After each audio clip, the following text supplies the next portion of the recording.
Good evening, ladies and gentlemen. I am Ted Santos, and I am your host of Straight Talk. And we are the talk show that is made for men, by men. Not even the ladies want to miss our show. And it is a holiday today, the 4th of July. It is to celebrate independence, the independence of the United States from Great Britain. And we're going to do a show that is very relevant to independence. So it's a perfect day for this topic. So welcome, gentlemen. Ted Santos. And we are going to have a straight talk about a social challenge. So I understand people want to watch fireworks later tonight. We're going to dive into this topic and strip it down, and you still should have time to check out your fireworks this evening. So welcome. Smash that like button as you come in. If you haven't subscribed to my channel already, this is a perfect time to hit the subscribe button and hit that bell to make sure you receive notifications from me. And if you're already subscribed and you're not hitting them, somehow Facebook may be reversing that. Not sure how it happens, but make sure you're subscribed and hit that bell so that you receive notifications from me. Some of you who have already been subscribed may have been unsubscribed. So check that just to make sure.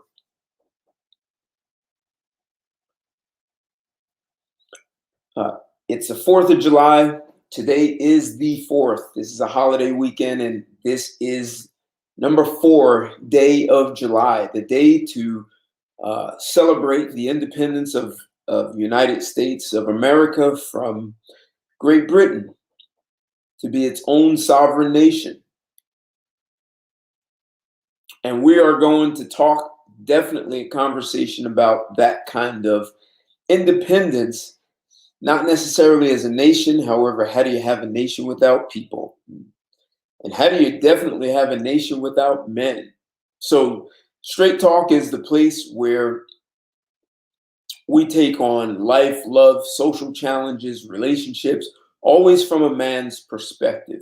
Except this is the best place in the world for ladies to learn how men think, how they express themselves. Because this is a free zone, a free and safe zone for men to be able to think and express themselves as men without being told they're toxic or machismo or whatever else things. And however men engage one another and get things done, this is it. We do not discourage women from participating because it's good to hear feedback and hear your perspectives. And you may have questions about things you don't understand. And today will be, well, this is going to be a great show. My intent is to light some level of fireworks. Black Lion, good to see you in the house, man. Thanks for joining. Thank you. This is a topic that, Alex, if you're listening, I want to say thank you. He suggested a topic. This topic can have several branches to it. There are several different ways to look at this topic. The way it was initially presented to me was about self-love. Is self-love necessary to have a good relationship with others? What's going on, Scout? What's going on, man? Good to see you in the house. So you guys see this topic. Do men love women more than they love themselves? I'm not sure anyone's actually taken on this topic. There's so many things that we take for granted as men that we're just supposed to do, and that's what it means to be a man. But there are all kinds of questions that come out of that one question. Do men love themselves more? Do men love women more than they love themselves? And there are a bunch of questions that will come out of this. I had a ton of them, and you should be asking questions. Is this what we've been taught to do?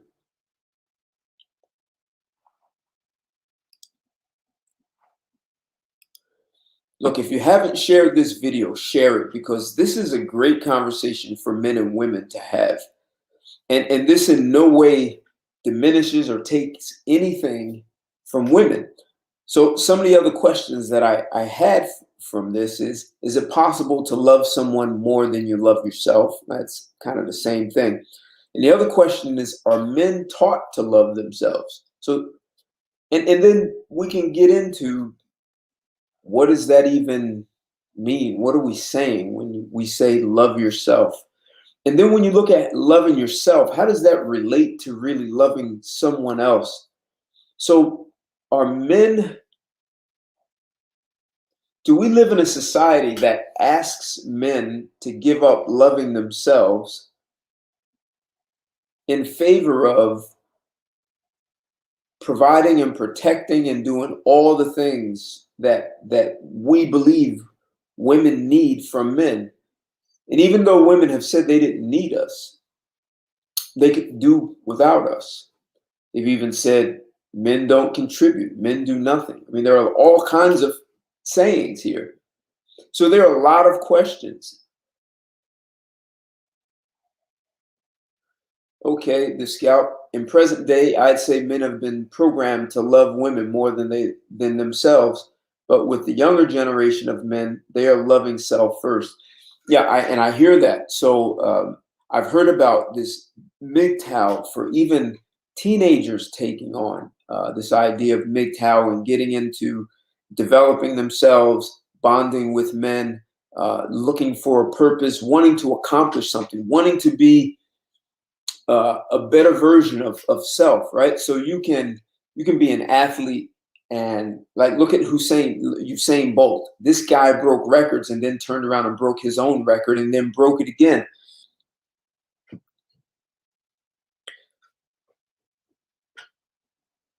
That's like if you climb Mount Everest and it takes you, let's say it takes a week. I don't know how long it takes to climb Mount Everest. And then you turn around and say, I'm going to do it. Instead of 7 days, I'll do it in 6. And next time I'll see if I can do it in 5 days. So we reward people, and we have all kinds of celebrations for climbing Mount Everest, for breaking the record in 100. But do we acknowledge and reward men for conquering themselves, right? So you can conquer Mount Everest. You can conquer the 100 meters, 200 meters, quarter mile, 400 meters, and conquer it and do it in record time. What about conquering self? People talk about demons, or really the past that may be an anchor on you or causing you to sabotage. Or is it more important for men to first be able to provide and protect? And as you say in the Scout, younger men are looking at, like, do I have a choice in this?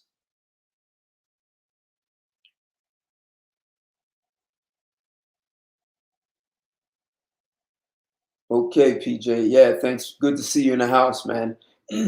um, so, hey, PJ, just curious. This is the 4th of July. You're across the pond. So, do you guys even care about this holiday that we have here? And so you said absolutely all troubles women cause as a result of men not loving themselves, i.e., tolerating women as opposed to rejecting it. If you truly love yourself, you would only let someone treat you fairly. Good to see you in the house, country boy. So I had some thoughts initially, and I'll tell you some of my other thoughts later. Not at all. So you all don't even care. That's what I thought. So here are some of my thoughts. Men are taught to love and worship women. In addition, guys are also instructed to provide and protect females. Some men say they will die for a woman. In return for a man's service to a woman, he receives sex as a treat. On top of that, women say they'll care for his children. Which countries have been successful with this mindset? In the US, men have become disposable. There are more homeless men. There are more drug addicts and alcoholics. More men die in the military. And look, it's not by like a large percentage. From 2006, from 1996 until 2016, over 6,800 men died in the military. During the same time period, 46 women died in the military and this is from enemy fire. So men are just disposable. There are more homeless men. More violent crimes are committed towards men. And yes, they're committed by men.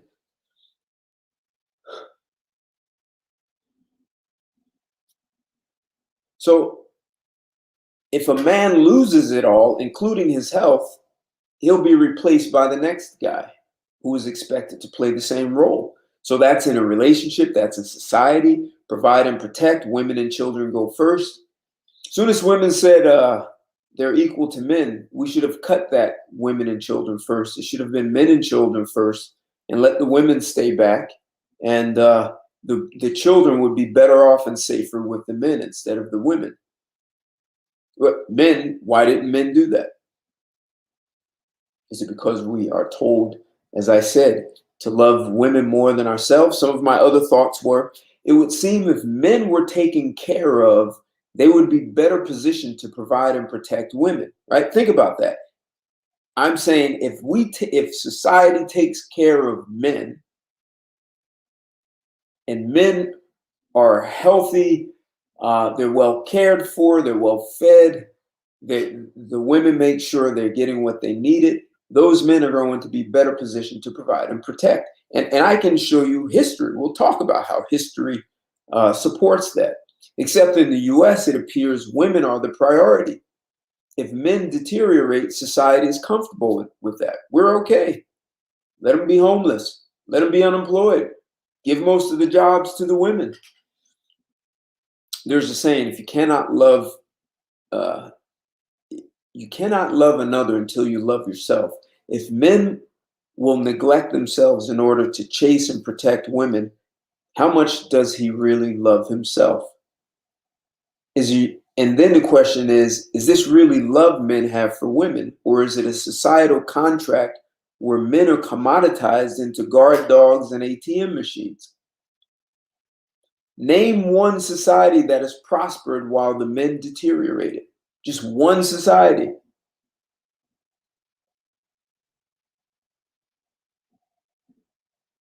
So, and I question, is it even love, right? So there are so many branches of this, right? So if we talk about how do we know a man loves himself? How do we know a man loves a woman?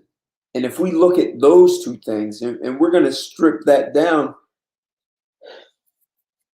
and maybe we have some pretty bad ideas about what it means to love self or for a man to love a woman, or even the idea of what does it even mean for a woman to love a man? Is that what is really happening?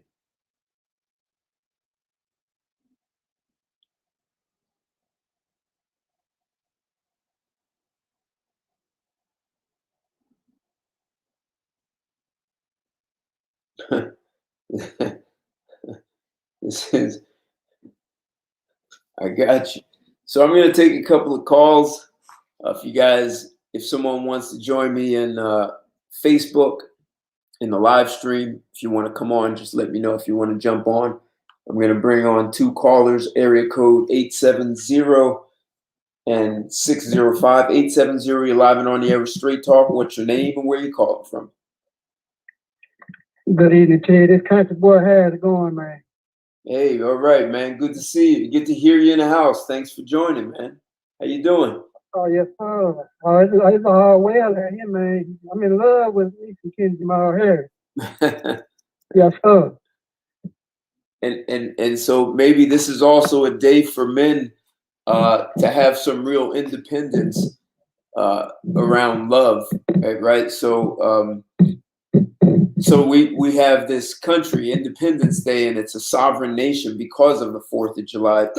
And maybe this is a good day for men to have their own sovereign love, like a love that's dedicated to self. And we're going to talk about that. But so what are your thoughts on this? Do men love women more than they love themselves? That's kind of tough one there, but for me personally, I love myself more than any of these these red pill women out here. I'm gonna keep it clean for you. Okay. Cause in order for a man to truly love himself, this is what I was told by a couple of gangsters some years ago coming up. You don't know how to love your own self, Ted, until you go to sleep by yourself and you wake up in the house by yourself.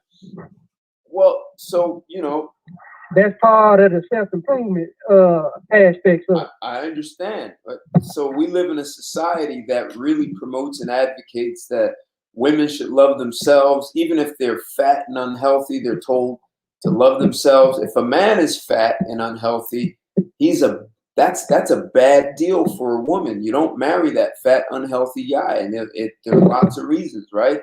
Sex may not be good.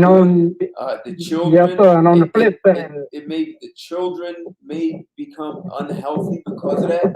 He may not be a good provider. There are lots of reasons we tell women don't marry the fat dude, but we tell men not to discriminate against fat women. Those women should love themselves as they are, and men should love them also. So I hear what you're saying. But we can go down a list where society is not promoting that men love themselves. It's almost like people don't understand what they're saying. It's maybe just an idea for men, but it's actually fostered, and there's all kind of support groups for that, for women to have that, not for men. But think about old Larry Flynn, Ted. He was an old fat rich white dude, but that didn't stop him from getting no sex or nothing else. Access to all kind of fine women. That didn't stop him none. So, but like you said, on the flip side, it's the opposite with the women. Well, that doesn't mean those women loved him. See, I put a picture up here of dogs in an ATM, women at an ATM machine with dogs. So men are asked to provide and protect, almost like they're guard dogs and ATM machines. But what does that have to do with a man loving himself? Women and children always go first in danger. Men are to take the burdens, hell, and men take the dangerous jobs. Women don't want those dangerous jobs. Those are all men's jobs. Men are supposed to cater to women. You take them out, you romance them. Ask a woman how she romances a man. We have holidays, Valentine's Day. We cater to women. Look at Mother's Day and look at Father's Day. So we can say these things theoretically, and men's supposed to love themselves, except does our society even honor and respect, a man loving himself? I mean, what does that even mean? What does it look like? And are men embraced for that? Or are they called narcissistic, conceited, self-absorbed? That's a good point. Hold one second. That's a real good. Area code 605. You're live and on the air with Straight Talk. What's your name and where you calling from? Yeah, happy Independence Day, Ted and Kendrick. Hey, thank you, Joe. I figured I'd light some fireworks for Independence Day, so I want to have this conversation. Yeah, well, I hope so. What do you think of the topic, Joe? Well, I don't know exactly what the topic is. Is it about do men respect themselves more than women? Is that the topic? No, do men love women more than they love themselves? Okay. Well, it seems as though they do, because men, as you were saying, and you have said throughout the course of your various shows, men go to war, men are chained with this mandate to protect and provide.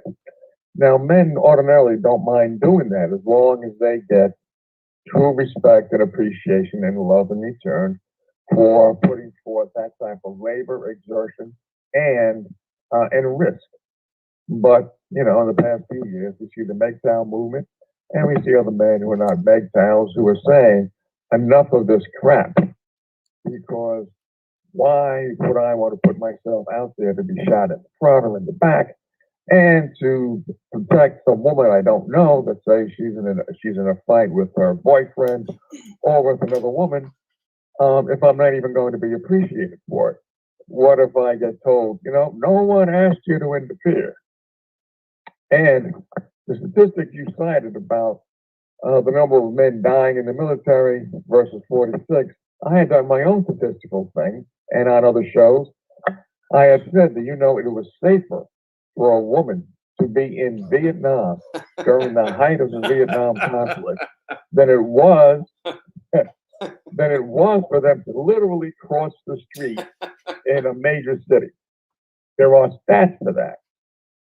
So it was literally safer for a woman to be in the Vietnam arena. Okay, not just during the era, but to be over there in Vietnam than it was to be in the United States to cross the street. So, you know, we have to take a look at at the roles that men and women play. So men have to love themselves enough to accept a woman who is weaker, not as intelligent, not as emotionally stable, if she can provide that love, respect, and appreciation that men need from a woman. If the woman doesn't provide it, she's useless. A friend of mine has a joke. I'll be with you in a minute, Teddy, if you don't mind. A friend of mine said to me, "Why did God give women breasts?" I said, "Okay, why?" He said, "So men would talk to them. Because otherwise, without the sexual attraction, honestly, for women." Yeah, Kevin. This is my thing, Mr. Joe. You talking about the men were we naturally built to love a woman as long as she provide that love and respect and all that kind of stuff. I'm all in agreement with that, but at the same time, Mr. Joe, I love myself enough to where I won't get tired of no end and everything out of a female. Because everybody on the call agree with that. Some kind of self-love, respect for your own self. Well, I've told women that they have to, you have to love yourself enough to not depend on men. If you can take yoga classes, be a gymnast, and go to the gym, you can take karate classes. I'm not here to protect any and all women. Right. Okay. But again, if I'm going to recognize that the woman that I, let's say, fall in love with, she is smaller than I, or maybe even as tall or taller. She is not as strong as I am physically. She's not as emotionally stable as I am. But I love her. Why? Because she provides something that I need. She gives me the respect, the love, and appreciation for my being a man. She has the type of sensitivity based on a moral compass that makes me love her and show her my love through sex, and for her to love me and to show it through sex. But if she doesn't have those qualities, she's useless to me. She may be a decent friend. I wouldn't even say a good friend, a decent friend, but she's not somebody that I'm going to risk my life, my neck for. She can't do it for me, unless she has the true guts. If she were to get into a fight, let's say, or a couple of muggers approach us, attack us, and she's in there fighting like a warrior. Wow. But what is she going to do? She's going to go, somebody do something. Somebody call the cops. Call 911. And she's going to start crying while I'm getting my ass kicked. I don't need that. So those are my thoughts. Good enough. Hey, hold on, guys. I want to take a couple of more calls on this. I'm going to bring in two more callers. Sure. Area code 312 and 310. So 312, you're live and on the air with Straight Talk. What's your name and where you calling from? And I guess Jerry Thomas, Chicago. How you doing, sir? what's going on, Jerry? Thanks for calling, man. How are you? Well, it just so happened I saw the topic and I said, let me call in. I wanted to share that I'm driving, so I hope I'm not coming in with a lot of static, but I wanted to share that men are grown to be protectors. I think you shared that earlier, and pretty much if we are following in the principles that are biblical, it's going to give us the impression that we have to put everybody before us. They say love yourself first, but it's clear that as the protector, as you indicated, as the person got to be the provider. If you're going to be the provider, it's going to be pretty odd working and feeding yourself and leaving everybody else around you hungry, right? So you got to feed them first. Then you kind of take whatever's left over and do what you need to do for yourself. So I think men are grown to love others before they love themselves. But I think there is some shift in society, especially the way women have been groomed over the last few decades, where they are becoming more independent, where they're becoming more competitive with men, where they're becoming more disrespectful of men and not respecting the role of a man in the home and the home structure. I think we're seeing that men might have to prioritize how they engage with women. I think the gentleman spoke to that earlier about there got to be some protocol, there got to be some standards, some values, there got to be something that we see in a woman that shows that we should give our all to in these days. And I think that's the biggest test that's facing men. So just wanted to share my insights as you put on a show today. Hey, no, thanks for that. That's great insight. Really good. And we're gonna get into what you said. Some good things, and I want to get more into that. But I want to get some thoughts from everyone, and we're gonna kind of peel this down in layers. Even what is this? What is this thing we call love, right? And how do we even know a man loves himself, and how do we know a man loves a woman? Like what's the difference? And I think maybe we take that for granted. But before we get into that, area code 310, you're live and on the air with Straight Talk. What's your name and where you calling from? What's up, man? It's West Coast. It's Reg calling from the ATL. What's going on, Reg? What's up, man? Everything. Thanks for calling, man. Thanks for calling. Yeah, no problem. Yeah, I'm like everybody. I thought it was a pretty interesting topic tonight, so I wanted to come throw my little little bit on top of that, But the other guy said before, was pretty deep. I don't know if it's more programming or than biology, because we all know biology is self-preservation comes first. But as I stated the other day, I think Friday on your topic is that if she knows that you love her more than yourself, you're in trouble. Or even when you compromise, it's almost the same as just think about it. You get into a legal contract with somebody who's holding she's holding all, she's in a no-lose situation. You're putting yourself in a vulnerable situation. So off the rip, you stating that you love her more than you love than you love yourself, because you're willing to compromise. You're willing to compromise yourself. So in her mind, she got you. So I guess as long as you fulfilling your holding up your part with her, she'll keep you around as you play the role or whatever. Right. Either that, or she's going to do that, and you, like I said, you're going to be the beta male provider, and then old Tyrone or whoever is going to be coming cleaning out their clock while you flipping the bill. So like I said the other day, you can't dominate what you love. Or, and I can say, like we talked the other day, I mean, you can love them and care of them. I'm not going to be loving them. I'm not going to put them before myself. I'm not going to put myself in a compromising position over over any female. I'm coming first.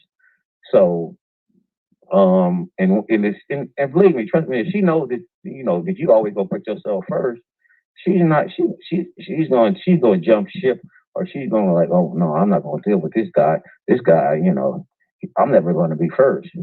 She wants to be first. She wants control.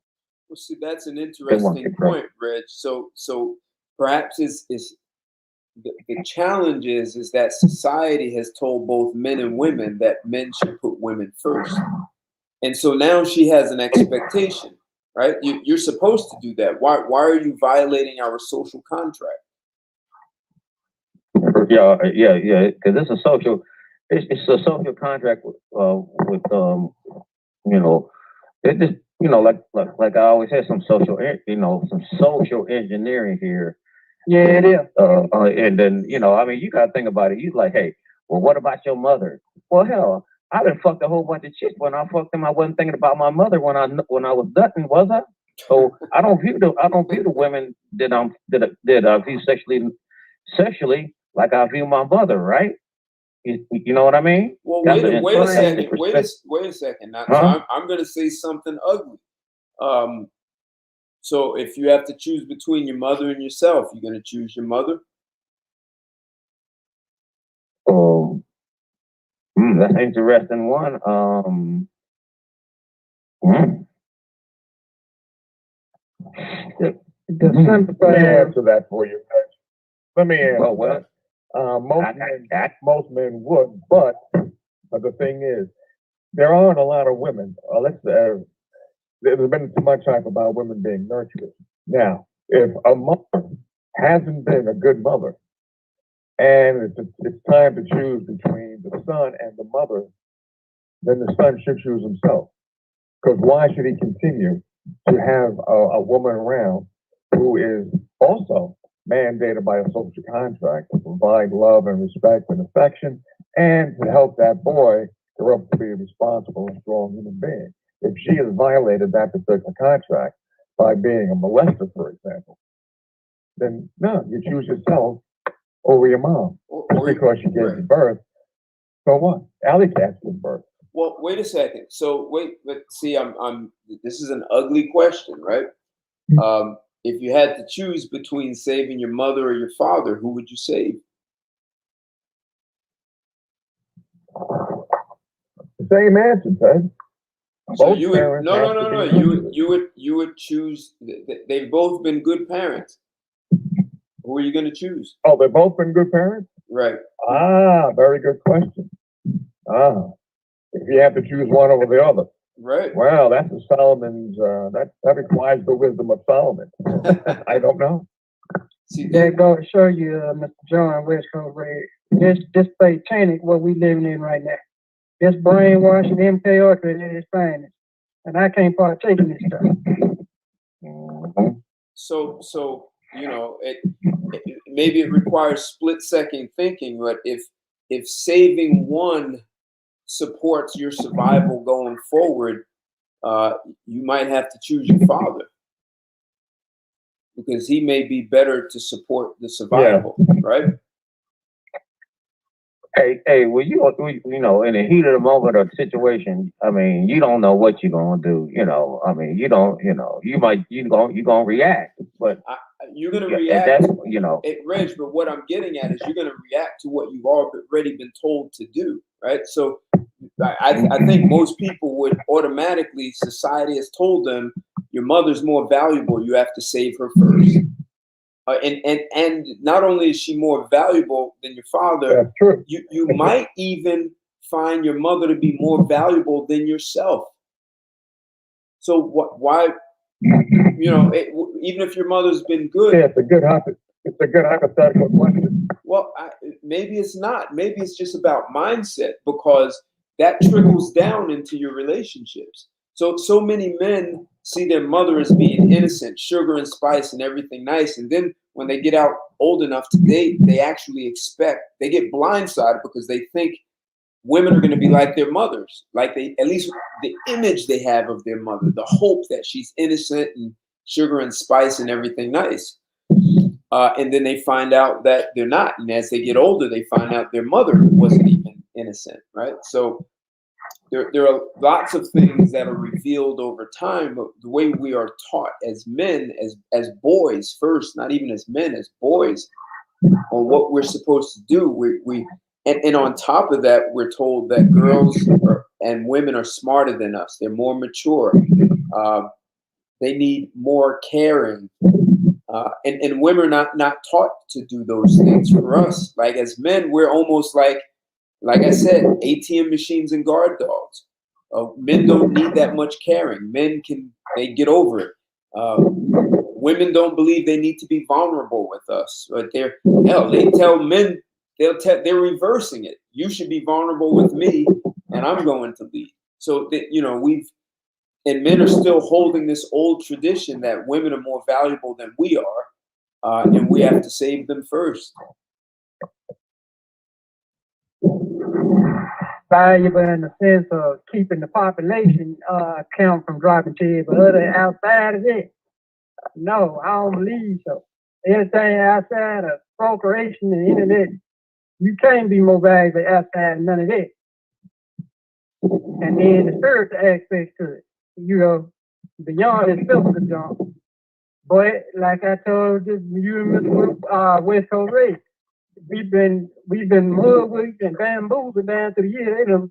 They almost on, Lord, I can't say that word, but they done pacified men down to the point now the men done almost saying she said, other than being just the old rugged men of the West type.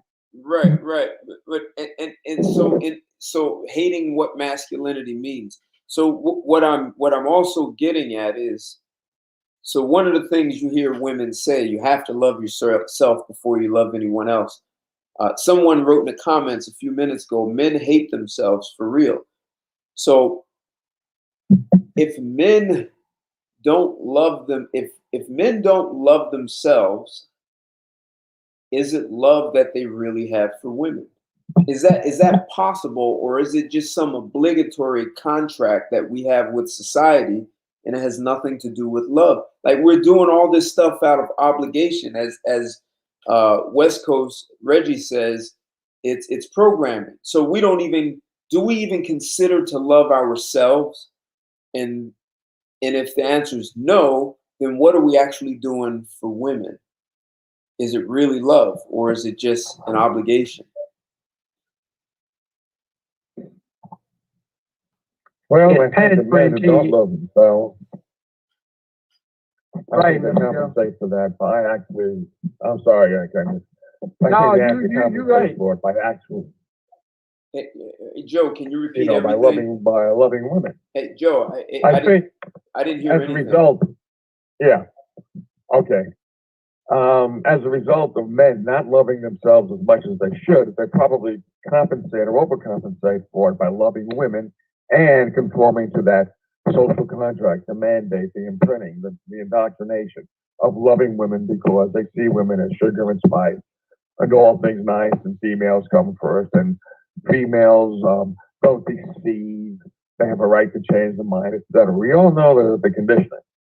So I think because men don't love themselves as much as they should, they look for women to fill in the void that's in their soul. Interesting. If they love themselves enough, they would not just love a pretty woman or feel that because a woman is treating them right, at least at this time, that they should love them and actually do love them. If they have enough boundaries, if they love themselves enough, they will have a bar for them to reach and a bar for women to reach. They will have boundaries. Very good. They will not allow women to cross those boundaries, and they won't impose themselves on women as well. So I think if men love themselves more, they would be capable of choosing the right woman to love in a healthy way. Interesting. Well said. Well said. And I want to take that to a next level. Before we get there, anyone else have thoughts or responses to what Joe just said? Jerry, how about you?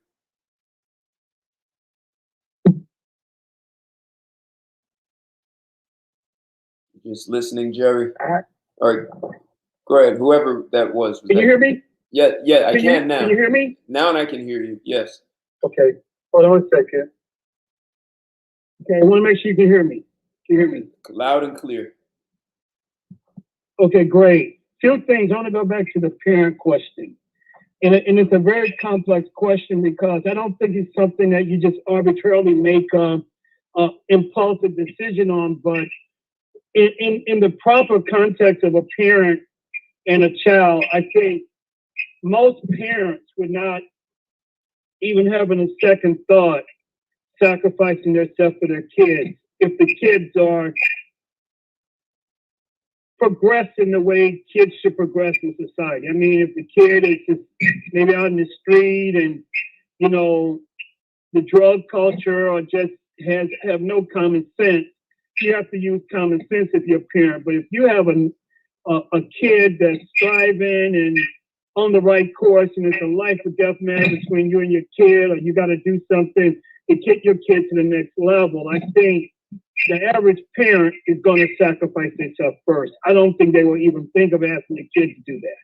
I mean, it's just something that's a parental responsibility that you will have. So I just wanted to share that. That wouldn't be a second thought for any of my kids who I think I've invested in properly. They're progressing properly. I've lived a pretty good life, and I think if you look at those sacrifices, that if the family structure has been structured properly, there's probably some insurance, some inheritance, and maybe some a will that kind of can share how the family can move forward. That's a thought to that. I'm not saying everyone got that structure, right, but in the best sense, that's the decision a parent should make. They should never request a kid to sacrifice their life for them. That's my thought on that. But let me go back to the part also about men loving women more than they love themselves. I don't want to get that confused either. I don't want to confuse love with lust. I don't want to confuse love with sex, a weekend romp, a one-night stand. I mean, when we're talking about true love in the essence of, a serious relationship, when you entered a bond with the woman and you are uniting to be one, if you're following that concept, no doubt in that case, you should be loving this woman. If not, you're wasting your time and you're wasting her time. But if you're in a serious, genuine relationship, I think, you are going to, men have from the beginning of time, it has not changed. From the beginning of time, it has been the man always being out there providing for the woman. So in that case, you're going to love yourself to try to take care of yourself the best of your capabilities, but you're going to always put that woman first if you're in that kind of relationship. And if it's going to change, I see things changing, and where it's going to go, I don't know. I don't think it's going to change all the way in my lifetime, but my sense that men are going to always have to put a woman first in the society until things change. They've gone to war, died first. Yeah, women are going to war now. They're getting military, but men, there have been millions of men who have lost their life fighting for society. And I don't think that's going to change anytime soon. So so let me give you some facts about a very successful society, the Mongolians. I don't think anyone has conquered as much territory, and people have a very negative outlook towards Genghis Khan. They felt like they were just murderers going out, but Genghis Khan was actually had a system of freedom of religion. So people would contact him and say, hey, we're being persecuted for practicing our religion in our region of the world. Can you help us? And he didn't just say yes or no. He had 90,000 or a little over 90,000 soldiers. And he would have a meeting with 90,000 soldiers and everyone in the village and ask and say, hey, these people asked if we can protect them. If you say no, we need to talk about why. And if you say yes, we need to understand why. But if you say, if he didn't have full alignment from his soldiers and his village, he would not go. So he wasn't just, this murderous guy just going out. So if everyone wanted to go fight and protect those people being persecuted, his military would come in and he'd take over that land. The same thing happened for trade routes. If merchant said, hey, we're being robbed and slaughtered on our trade routes, they're unsafe, can you come in and straighten this out? And he'd have the same meeting, and then bang, he'd straighten it out. So he conquered a lot of territory from that premise. But here's what I'm also getting at. If his village was met with a surprise attack from an enemy and they couldn't organize fast enough to protect themselves, the men were instructed to immediately hop on the best horses and flee, to leave the women and children and old people, leave them. And the soldiers would all take off. Genghis Khan said it takes 18 years to make a soldier, so I cannot afford to lose one in a battle that we're not prepared for. The second part was the men ate first, and they ate the best of everything. The women took care of the men. That was their job, to make sure the men were cared for, that they ate the best. And they, as I said, ate first. And if the women cared for the men took care of the village. Our society is flipping that equation and doing the exact opposite. So we will unemploy men and leave them and give most of the jobs to women. And how do you have a society that's protected? At least I've never heard of one that's been protected. So, we say that it's been this way since the beginning of time, but imagine Genghis Khan and his men being attacked and they take off. This was not just him. This was a Mongolian culture, part of their culture. And it was very successful because even though they fled, they'd go unite with another tribe and then go back and get their women. And actually, one time, Genghis Khan's wife was taken. Surprise attack. They took off. It was his biggest enemy. And he united with some other tribe. And he could have gotten his wife back sooner. He left her and sent a spy to communicate with his wife and asked his wife to collect intelligence. How big is the army? What are their weapons? What about their navy? All this stuff. So he left his wife there over an extended period so she could collect intelligence, and he'd have it. So this time he could crush this enemy once and for all. And that's exactly what happened. He crushed them once and for all. So I think we just have a Western perspective on what's right and how men and women should engage. But I'd say Genghis Khan was extraordinarily successful in how he ran his nation and how they expanded. And it wasn't done the way we're doing it.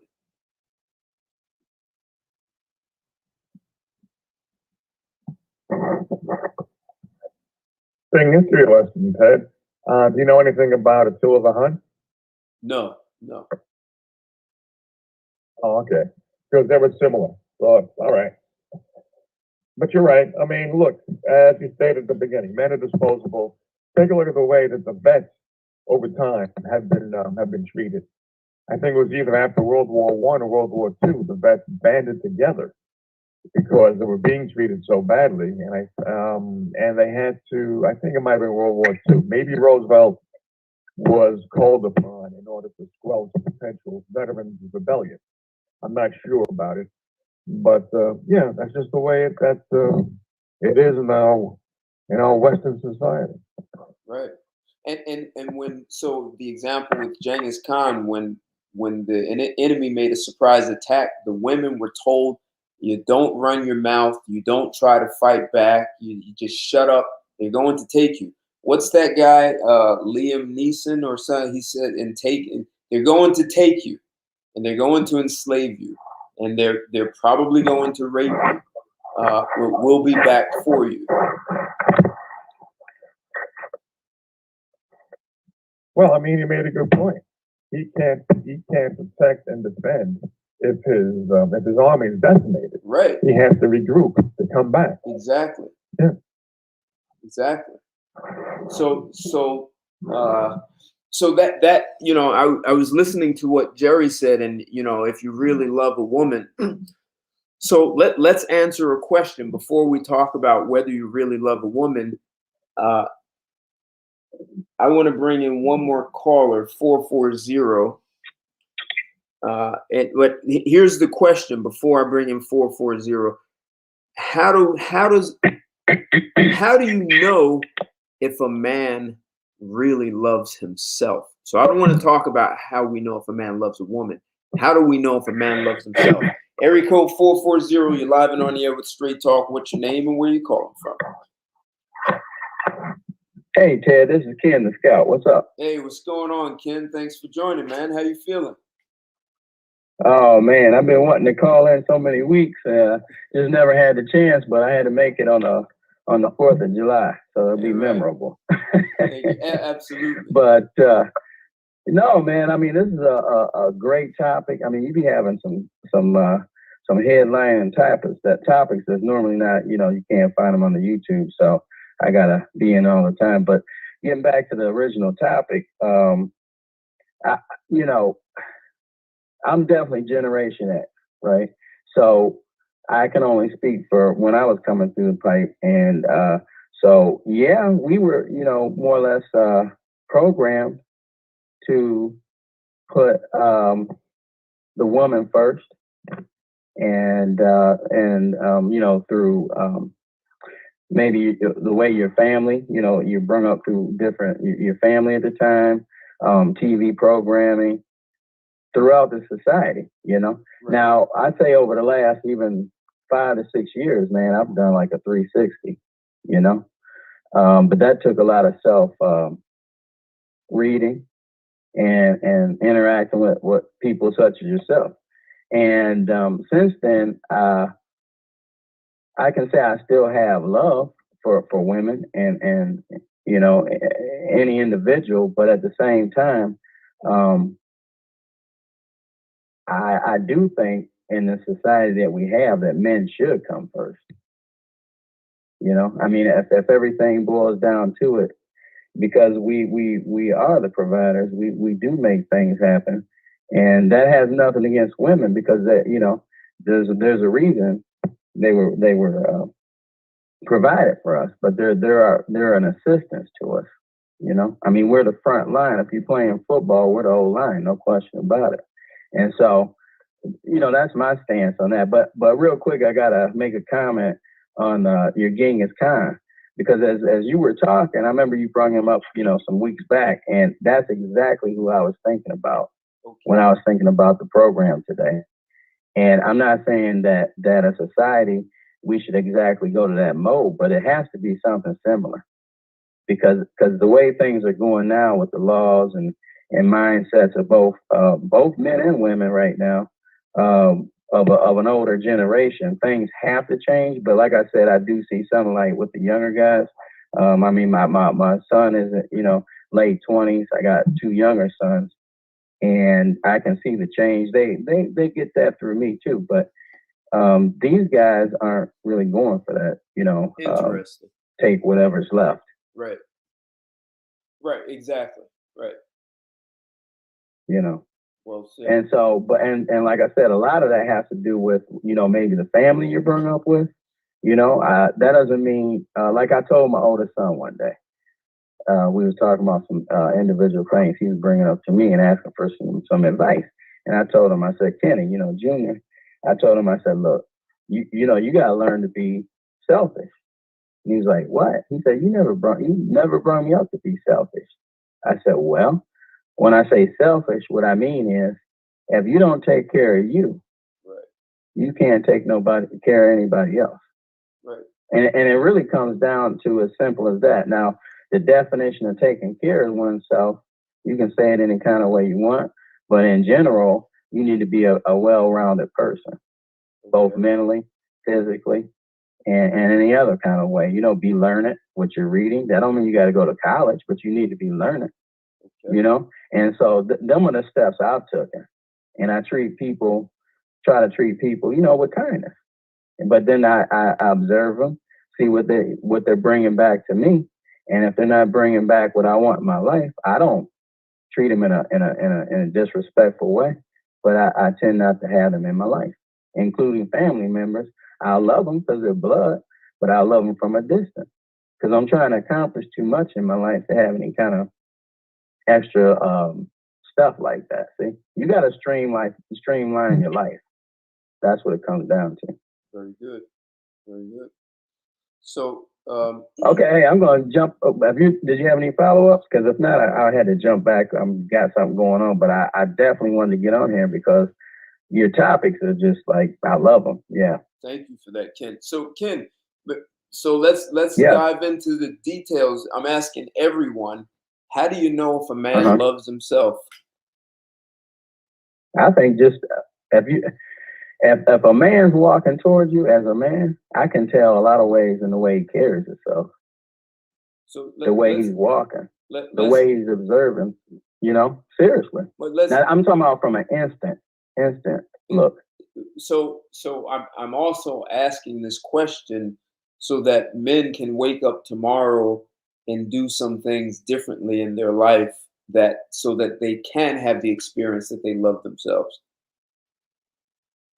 Oh, well, I'd say the first thing, if you don't, I would definitely say to explore YouTube, because YouTube is a way of finding, if not necessarily the people you can connect to personally on a phone call type message, which you can. But if you're not comfortable with that, find that type of any kind of information you want to work on is there. I mean, there's a plethora, that can help you from head to toe, whether it's health, mental, you name it. See? And so that's where I would direct them in, YouTube. And then from there, you just like anything else, you might have a supper, you add a plate, and have some vegetables, have a small helping of meat, because you don't want to get out of control with the meat, because I've changed up, man. We used to talk, a lot, but I've become like people that knew me 5 years ago. They would know me by face, but that's it. Once I would talk to them, they instantly go, "What's going on?" And so what I would say, like I said, the first thing I would say, YouTube, connect with some people on the YouTube, okay, and be willing to invest in yourself. Oh yeah, you got to invest in yourself. So wait. So if you're playing from behind and you're trying to catch up with a lot of this stuff, you have to be willing to invest in yourself. So wait, right there. That's Ken, very important. Hey Ken, let's take that right there. So one way you know that a man loves himself is he's investing in himself. Right. Because and let me just say this: there are lots of guys. Just clothing. Hold on. You know what I'm saying? Hold on. There are lots of guys who have gone broke chasing women. But investing in yourself is very different than chasing women. So one way to know that a man loves himself is he's investing. That's going to be time and money, right, in himself. Right. Like and I can give some pointers on that, because like the main thing in my life now is time. Period. And I mean that's across the board, man. And so once you value time, anything that infiltrates your life, you are going to have a legitimate filter on that thing. What I mean by that is, if you meet a woman, okay, at the store, boy, you're going to learn how to vet her. You're going to learn how to look her from up and down. Is she carrying herself right? Is she nervous? What is she talking about? Is she talking about a Gucci bag? I mean, ain't nothing wrong with bringing it up if it happened to pop up in the conversation. But if that's the first thing she's talking about, there's red flags, man. This stuff, it becomes you. You don't have to think about what should I ask her. You don't have to think about clothing. If you were to look at me, you go, the first impression you would probably have of me, okay, he takes care of himself. Yeah, that's what you would think of me. You wouldn't go, man, he got his clothes are off the chain. No, they're neat, clean. Why would someone look at you and say you take care of yourself? Why do you say that? Like I need you to be a little more explicit with that. Well, okay. In detail, I take care of my maintenance as far as my skin. Okay. Right. Those are things that I say within the last 6 months. And no, men out there don't take no 2 hours to do this. This is like, just looking on some of the stuff. I have certain type of moisturizing type soap that I use now. I have face scrub. I actually use a charcoal mask. I mean, I do these things. I use a loofah. Okay. See? So Come on, man. Your external body, your your care, the way you walk, so the way you talk. You talked about your diet. You talked about investing. You talked about skin. Yeah. So diet is more. It's internal and external. But you're specifically talking about care for skin. But just 1 second, Ken. Anyone else? How do you know a man loves himself? How would you know a man loves himself? The words that come out of his mouth to you, how he hold a conversation, and how he interact with other people. What do you mean by that? The words that come out of his mouth. What do you mean? I mean, how can I explain this?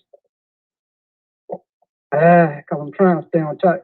I have an idea what he's talking about, though. I might not be able to put it into words, but I do know what you're talking about. I know what you're talking about. Like, okay, the other day I was down at the park. I don't mean to cut you off, brother. Hey, Ken, hold on. Hey, Ken, hold on. Let him tease this out. Okay, go ahead. Yeah. Let him do that. Yeah, but he was on point though, to you, because I was in thought trying to get the words out, because it got a lot to do with your father, the type of male role models you had growing up. That's part of the thought process I just had. Right. What type of father you had, and you know what I'm saying? How he teach you, or what did he teach you? Did you know what I mean? How to approach grown folk when you're out in public as a young man? Well, see, you know what I'm saying? Just a little simple stuff like that. There are lots of fathers who've taught their sons that, except it doesn't mean they love themselves. That's why I'm asking, how do you know a man loves himself? But majority of them didn't have that father figure. I understand. That's my point. I understand, but I'm only talking about the individual. How do you know a man loves himself? I'm not asking how was he taught. I'm not asking how was he taught. I want to know, how do you know a man loves himself? I'm gonna have to pass that over to Mr. Ken, because maybe he can elaborate a little deeper than me. I can tell you that by the choices he makes, whether it's his friends, his relatives, the people he hang around with him, all of those are signs of how a person feels about themselves. I mean, you can go down from the clothes to how he's kept, how he handles his business. I mean, my own father even told me when he knew I was going, everybody knew I was going to become a father. He told me, I know you're going to take care of your son. I said, but you come first. Before you can take care of your son, you got to take care of yourself. So that's something that I got from my old man. But you can tell when somebody really kind of cares. They take care of themselves, just like you said. I mean, think about it. All these people walking around here all obese and shit, and some of these women, or even some of these guys, talking about, she 400 pounds, got flab everywhere, but she get her nails done and got her hair done and stuff, and she gonna tell you, "Oh, I love myself." Right. Do y'all see that? Does that make sense? Right. Well, so think of it this way: when you take an airplane, what do they instruct you? If the oxygen masks come down, do not put it on your child first. Put it on yourself first, and then put it on your child. Because if you pass out trying to put it on your child, then you can't even help them anymore. So that you're told to take care of yourself first, and so there's a bigger picture that I'm getting at here, right? So if you think about, if you can distinguish when a man loves himself, and so if we start to sort of tease out and understand what self-love is, what is it like for a man to love himself?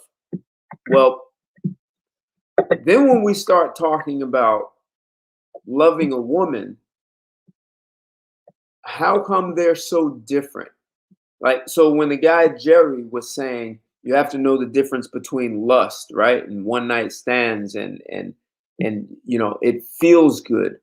So if loving yourself is not based on these neurochemical secretions like oxytocin and dopamine and endorphin, all these things that instruct you, that are really designed, that is nature's way to make sure you perpetuate the species, that you want to have sex. That's how nature set us up. Wanting to have sex cannot be confused for love. And if you can love yourself without having a dopamine high, then why are so many men confusing neurochemical secretions for love? Or is it that they don't really understand love of self first? So the any good feeling they think is just love.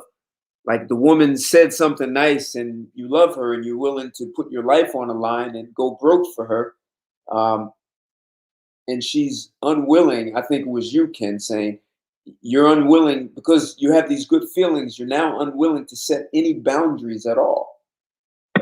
And she abuses you, right? So what I'm getting at is if men can understand what self-love is, then I think they might have a better understanding as to a reality of what love is for a woman, as opposed to just having like lust or neurochemical secretions that make you want to have sex. There's a difference. But if you don't understand love of self, then what I'm talking about becomes a foreign language. And then too, Ted, let me run one a little further past what you saying there. On the flip side of what you just said, so that's my thing. So how can you love somebody that's beyond pair bonding? No, I don't want to lose what I just said. I want to stay with what I exactly just said. I want to stick with that. Oh, I don't want to get. I'm with you. No. This is not about women. Really, it's not. It's not. It's not about that. Right. This has got to be about how men understand whether or not they love themselves or not. Oh, I love myself regardless, but at the same time, I was taught that like what Mr. Ken just said, that's what you've been taught, depending on what type of household you coming up out of. But what me and Mr. Ken saying now, it looks like a doggone circus out here, Ted. I ain't never seen nothing like this. Men don't know, they haven't been taught, Ted. I think the vast majority of them haven't been taught, how to self-love. But see, if you don't understand self-love, then you won't understand love of a woman either. That's right. And like you said, this thing going beyond just sex, Ted. Well, no, I'm trying not to dive off conversation. Right. I'm not making this about sex. I'm making it about. I know you ain't. If a man doesn't understand how to love himself, then he'll have no clue as to whether he loves a woman or not. He'll think he loves her because he's got this neurochemical secretion that feels good, except he doesn't need that neurochemical solution or secretion to love himself. You get what I'm saying? That's true. Oh, yes, sir. I understand perfectly what you're saying when you just said that. But like you just said, people confusing all these different things. You know what I'm saying? I'm trying to stay on top of that confusing neurological stuff with you taking care and loving your own self. That's what I'm trying to say.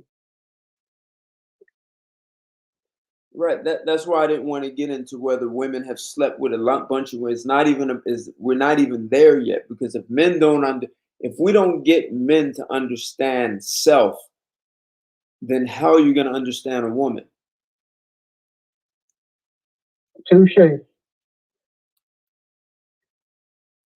And that's why I wanted to have this conversation, because I don't think we speak to men enough in a way that they can develop and understand themselves so that they can make better choices in life. If you're only choosing a woman because you have a neurochemical secretion, that's just nature's way of making sure you have sex to have children. That has nothing to do with love. And so then you end up putting and so then what could end up happening is men chase women to get that good neurochemical feeling, and they go broke. They end up in divorce court. They don't, as Ken was saying, they don't understand how to create boundaries. Like they put themselves in a situation that isn't good for them.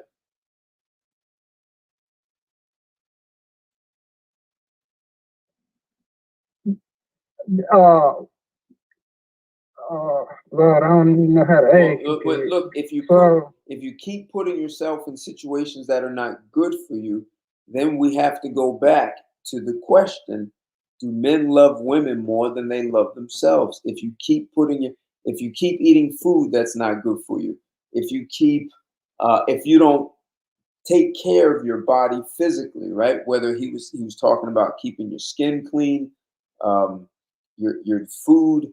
Are you doing any kind of exercise to extend your health, right? To keep a healthy body throughout the time that you live in this body, or are you just believing that the more women you have sex with, that's a way of making yourself happy, and you think you're doing the job of self-love?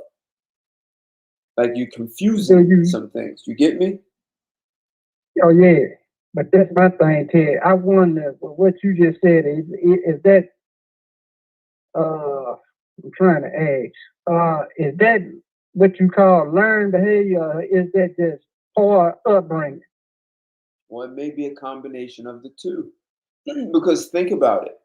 How often do we tell men, boys and men, hey, men only want one thing. That's what it means to be a man. So how many boys grow up believing that? You got a point, cause I can speak for me personally. You know, they, my parents taught us that either you gonna those that stay home to have kids. You gonna either you were gonna go to school, Ted. You were gonna go to church, or you were gonna go get a job and you were gonna move out. But that was across the whole board. But you wouldn't just, what I'm saying, you wasn't just gonna sit up and be no couch Yeah, potato. I understand, but I don't think that's really teaching men to love themselves. I I understand mean, what you're saying, but I see this is where part of my concern is, right?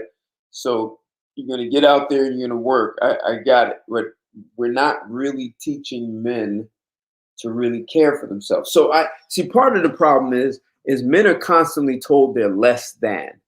They're told girls and women are smarter and more mature. Here's my problem with that. When you look at all societies around the world, they're all complex. They've all been created, built, maintained, and protected by men, not by women. So, how smart do you have to be to think up a society, buildings, roads, transportation systems? You need education systems so you can build it and maintain it. You need to create a military, you need strategy. Like you have to have smart people. Now, this is not a bash on women. If women were much better at doing this than we are, they would have packed up and left and created a better society. And they would have invited men in to impregnate them and then told us to leave. But they didn't do that. So men do not realize the role and value they have in society. We're just told to go work, provide, and protect. Uh, and so they're not taught to love themselves for the total value they bring to society. And here my other thoughts were men are further diminished when they're told that they only want one thing and they think with their little head. I mean, we don't think with our penises. We just don't. We're told that we do, and we buy into it. Like we're just too dumb to have a brain, and we just think with our penis. Uh, So, and here's an interesting historical fact. When you look at history, when there was a queen on a throne without a king, the queen had more wars than kings did when they were on the throne. So men are better at negotiating. They're better at establishing boundaries. And also war is business. So these queens, if they were not making a good economy, you create a war and it hides the fact the economy is failing, because war means you create weapons, that creates jobs, you send men off to die. You know, if you're a queen, you're not fighting to put women on the front line of the battlefield. You're just disposing men. You're just throwing men out there. So I don't see there's so many aspects that are part of our everyday mundane life that have us diminish men, as though, and I've heard women literally say men contribute nothing to society. It's mind-boggling to hear women say that. I say those are delusional. Because regardless of what it seems like, Ted, you still got some real powerful men in some high places right now, man. I don't believe they're going to just let this thing come to a standstill and just let a whole bunch of feminist folks take over. I just don't believe it. What's your Okay. thoughts? I need you to repeat that again. It wasn't clear what you're saying. I was saying this, regardless as it appears here, it seems like the feminists been running everything, the women running everything, but it's still some real powerful men in some high powerful positions right now. And they're not gonna let this country come to a ground and all no feminist stuff. I don't know. What's your thought? Uh, I overall, don't think men. Say that again. I was just saying, I don't see none of those big names letting this stuff get to a point where the men will never be in charge again. Rothschild, the Gates, the Rockefellers, all of them. Right, I don't see them. I don't see them people letting this country become total bankrupt. I just don't see it. Oh, maybe we are bankrupt. What you call a war-stricken place. I don't believe America will ever get to a war-stricken place. Rome and Greece, they all fell, so they all had problems. So no. But you know what I'm coming from. Saying this nation was supposedly, now they say, a great nation. There's a whole lot of other great nations out there to you. Exactly. Egypt. But what make America so great? You see what I'm saying? Egypt was a great nation. The Olmecs right here in the Americas had great nations. There are lots of great nations. Babylon, Syria, Persia, who else? Oh my God, it's a couple of others just around the top of my head. I just couldn't name just them handful. But yeah, like you said, every nation got their day though, Ted. So the question is there a single nation that shows if you diminish your men, you remain a powerful nation? What nation has diminished their men and remained powerful? What nation has employed more women than men and still remained a powerful nation? Where is the proof historically where that works, where that's a sustainable model? I was trying to think of one. I know that Helen of Troy, she wasn't nothing along those lines. What you talking about? So if you have most of your men unemployed, they're going to become criminals and drug addicts. And so if you've got so now the nation is no longer safe for women. If you have a lot of men who are criminals and drug addicts, or they are on pharmaceuticals because they're depressed. So we've set up a nation and said, if you're a real man, you can provide and protect. And then we displace men and we give the jobs to women. So before the pandemic, 51% of the workforce was filled with women. So what do you do with the men?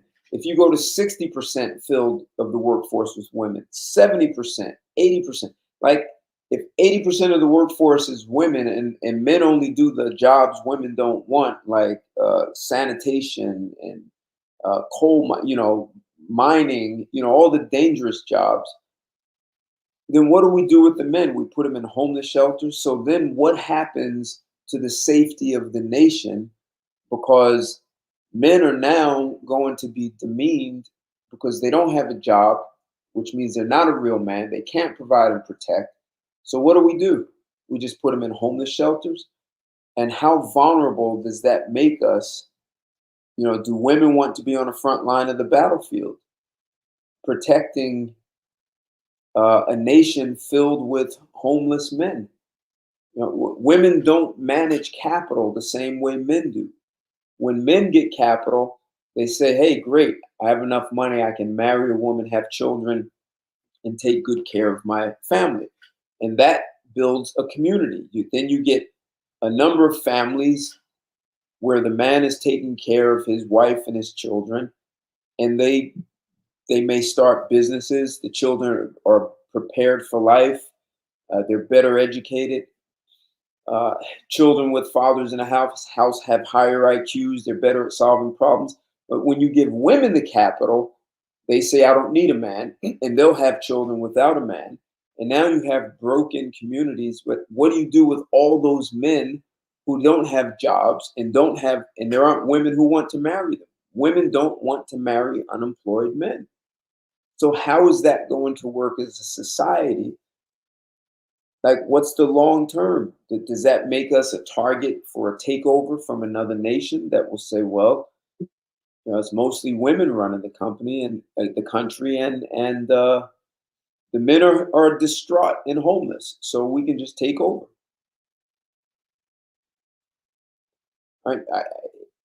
Is anyone thinking about the future? So, but if you have a nation where men love themselves and they care for themselves and they've got the sense of pride and power and accomplishment, and they take care of their families and they build communities, very difficult for someone to come into that, because now you have the men who are going to be the protectors, who will have a vested interest in the longevity, sustainability of that culture. But if you give all that to women, they're not going to think as protectors. They're going to look for the men to step in, except the men, if they're depressed, distraught, in jail or mental institutions. Like, how does this work? So it's getting back to, if men don't love themselves, what is the long-term impact on society?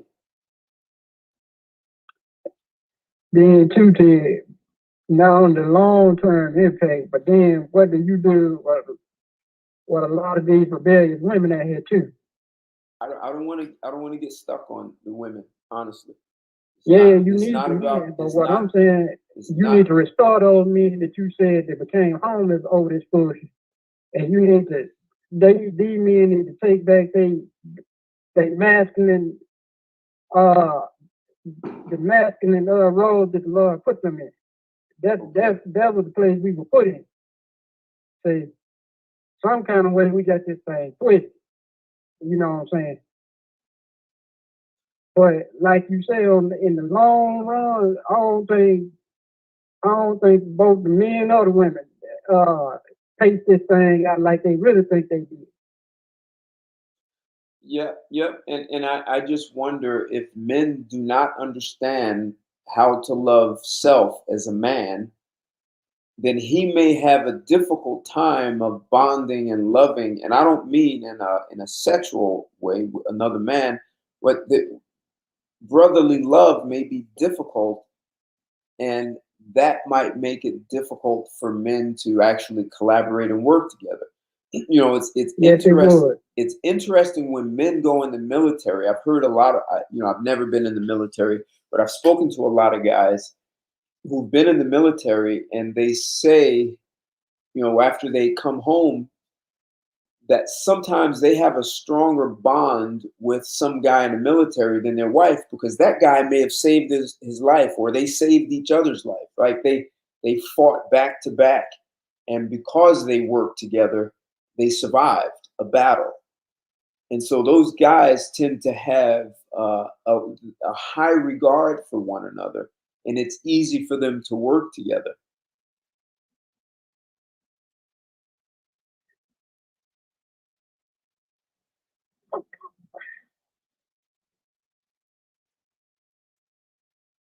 See, that's a different kind of love and respect. And when men have that for one another, but I'm also wondering, well, and the military is an extreme example, right? So uh, you could be in the military, let's say Vietnam War, and you just give up and you don't care and you just let yourself be killed. But if you really want to survive, you fight your way out of that, and you care for yourself. Some guys did heroin in Vietnam, a lot of guys, and that wasn't good. But guys who love themselves, you would think they wouldn't put destructive drugs, chemicals in their bodies.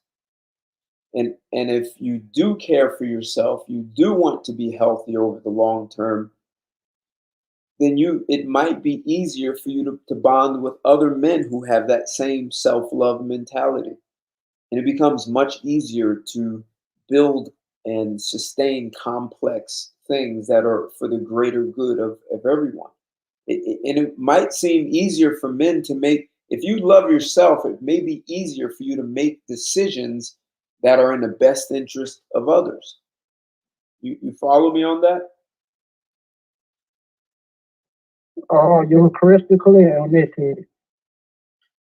And that's how you truly discern between a man loving himself. Them ones like you just, I think the military was a prime example. The way you just, I'm glad you brought that up. The way you explained it, and you know, you couldn't have gotten no better than that. What love than a friend had than to lay down his life for his brother. So I'm glad you brought that out. Right. And so if you don't, Speaking on the battlefield, right, on exactly. the battlefield, that's what I was talking about. And if you don't love yourself, maybe you're gonna let your friend just die. I can't really answer that. I don't have a solid answer. But if you really want to survive and remain healthy, uh, so the military is an extreme. But then when you just look, how do you want to survive and be healthy in everyday life? How do you exercise your body? How do you maintain it? What foods do you put in it? How do you deal with your skin? Um, how do you think? And I think you said that first. Like, the words that come out of your mouth are a reflection of how you see yourself. And that's I was glad when you said that. The words that come out your mouth, and sometimes they are a reflection of the words in your mind, but the words in your mind are number one, right? So if you think you're not worthy because everyone says, well, you're just a man and you don't matter, and men only think about one thing, how do you know to love yourself if you think the only thing you're supposed to want as a man is sex? And we teach that to boys. I mean, of course, a dude gonna naturally be sexually attracted to a woman. You gonna think of it. I'll be a bald faced liar to tell you I ain't thinking about sex with a woman, but that's not the only thing you think of as a Correct. real man. Right, correct. Exactly. Exactly. See, that's the foolishness they teaching boys. See, they teaching these kids it. Well, they've been And doing now this. these women are running around here believing that that's the only thing a Exactly. man is thinking about. Exactly. Right. And some men learn the hard way that they actually need more than sex to have a great relationship. But that's a different kind of love when you love yourself, and I think Ken was saying, the investment you make in yourself to develop yourself, to learn about yourself, to learn what you do really want and what pleases you. You have to take time out to love yourself and understand what fulfills you in life, so that if then we start talking about a relationship, if you don't love yourself, how are you really loving a woman? You just may have feel good chemicals secreting and mistake it for love. And as Ken was saying, how do you check people? If you don't love yourself and you don't understand what fulfills you and what your boundaries are, what violates, the things that fulfill you, you'll never know how to check people, and you'll just allow yourself to kind of be walked on, or diminished, and never really know how to say, hey, here are my boundaries, and it's unacceptable for you to do X, Y, Z. But it's more, I would say it's more difficult to do that if you don't love yourself.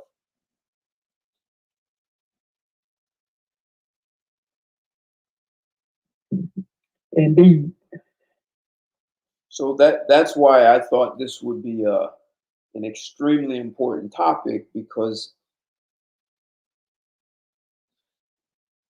there are men who who have their, well, they may not even have any boundaries. They may not, I was going to say their boundaries are violated, but perhaps they haven't even considered boundaries.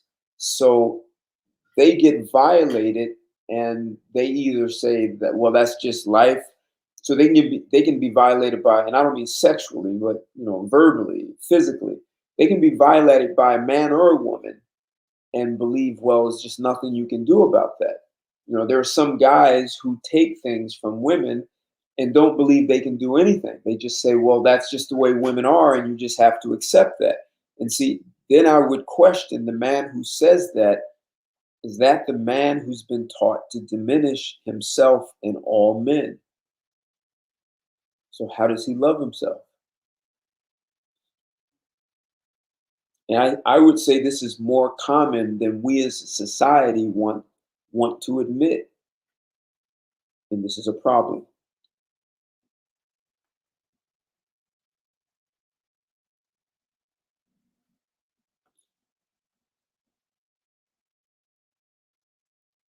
We have it as it's normal, and there's nothing we can do about it. So when I hear guys saying, hey, there's nothing we can do about it, the court systems are unfair, like all these things, the government, there's nothing we can do about it. Those are examples of men who've been taught to diminish themselves and believe that they're helpless and there's nothing they can do, when there really is a lot you can do. I mean, we teach women to love themselves, even though that same woman is killing herself because she's 100 pounds overweight. She's destroying her body. And we say, well, you should love yourself. Just don't let anyone change. No, you're killing yourself.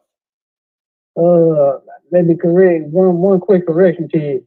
No, some of them 300-400 pounds overweight. My big fat happy life, that's self-sabotage. I understand. You don't love yourself, eating yourself to death. I don't have to address every, hell, if you're 20 pounds overweight, right? But 100 pounds is extreme, right? That's way too much. That's a suicide mission. So 20 pounds is too much.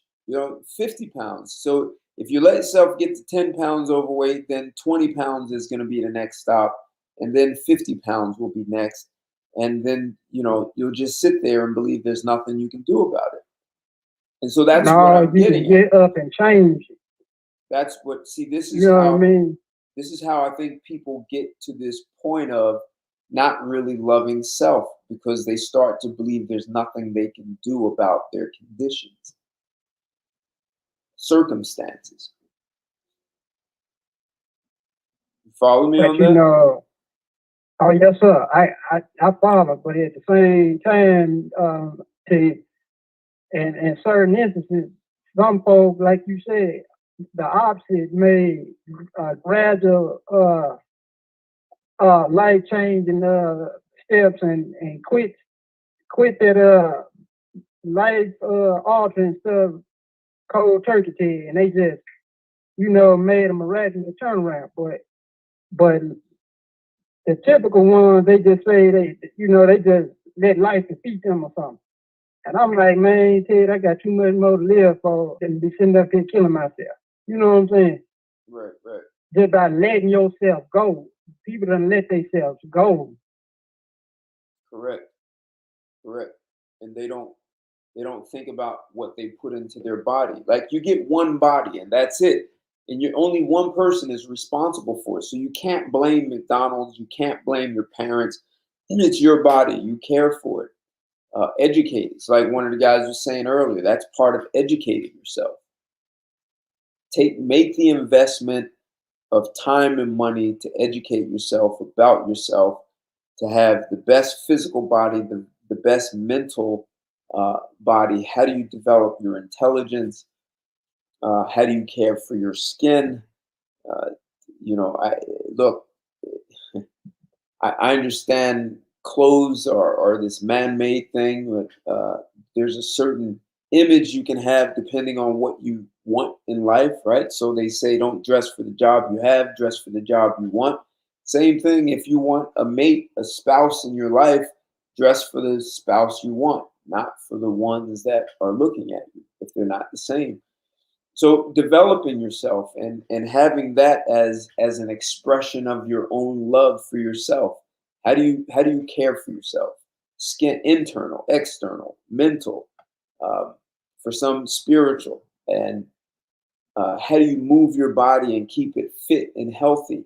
Like these are expressions of love. How do you develop yourself uh, to keep your brain active, which helps support a youthful mindset, so that you don't come up with Alzheimer's or something like that. And your body changes as you get older. So they're working out. There are things that you can do to keep your bones strong so that you're not at risk for hurting yourself.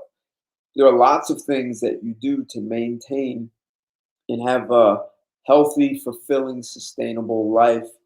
And if you've just checked out, that's one thing. But if you check out and don't care for yourself, why would you expect someone else to care for you? Bingo. You hit the nail right on the head. And that might sound cold, but But it's the truth. if you don't have self-love, then why would anyone else have love for you? And that's the trick that a lot of us been faced with these past couple of years here. That's a trick. You need to love yourself first. How you gonna do for anybody else if you can't do for yourself first here? So That don't even make logical sense. but see, men are being taught to love women more than they love themselves. They've been taught That's the brainwash. they've been taught to chase sex as though that's more important than taking care of self. You know, money is an important tool, an extremely important tool. So But it's develop not everything. right, developing yourself, developing a skill, all of that, that's to acquire this tool called money so you can have certain freedoms like travel and you can eat the best foods. You can expose yourself to things that allow you to learn. It's yes, museums, and you have different cultural things that you can attend to see and learn. But also, we have educational institutions. You have people, different people you can travel or attend things where you learn things. So, you know, yes, there are things that could be done without money, but if you truly want to love yourself and elevate yourself, that's a level of self-love. And so the question is, how do you transfer that? So if those things are self-love and they don't depend on you having these, I guess you'll have some good feelings, some dopamine. You'll have, and there are endorphins. There, when you work out, there are all kinds of neurochemicals that secrete that make you feel good. Uh, but you're not doing it in order to get that, right? There's a bigger picture of health and development. Because if you just want to feel good, some people just do drugs and alcohol, and that's not in their best interest. That's something that maybe you would say is a lack of love if you're a drug addict or alcoholic, because you're just looking for you're just looking for the good feeling. Sorry, go ahead. But then too, then you got the quote unquote happy go lucky person. They just happy regardless. You got those type, yeah, they just happy just to be alive. You know what I'm saying? Yeah. Those like the rare type to have out here. You know what I'm saying? That doesn't mean you love yourself. I'm one of those types. Because I believe in carpe diem. I believe that tomorrow is not guaranteed to us. So take advantage of the time that you have in front of you. Yep. Absolutely. Right. One of the guys was talking about, how do you invest your time? So we all get 24 hours. No one gets extra hours or less hours. We all get 24. But in terms of how much time we get in a day, we're equal. So how do you invest that time? But now lifetime, though, Ted, that's something none of us know. You see what I'm saying? I understand. Just like Mr. Joe just said. When it comes to self-love, how do you invest the time you have? How do you dedicate your life to your own well-being with the time you do have? It takes an awakening. It may be a journey because, as we all know, we as men have been indoctrinated to be gentlemen, to protect and provide, etc. As you're going through your teenage years, you don't really see the contradictions and the hurt and the deficiencies and the lies that are behind that particular propaganda.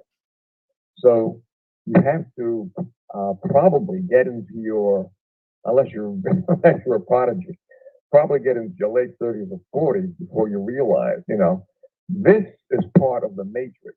This idea where I, as a man, have to sacrifice myself for some woman simply because she's weaker than I am, not as emotionally stable as I am, and I've gone through the litany before.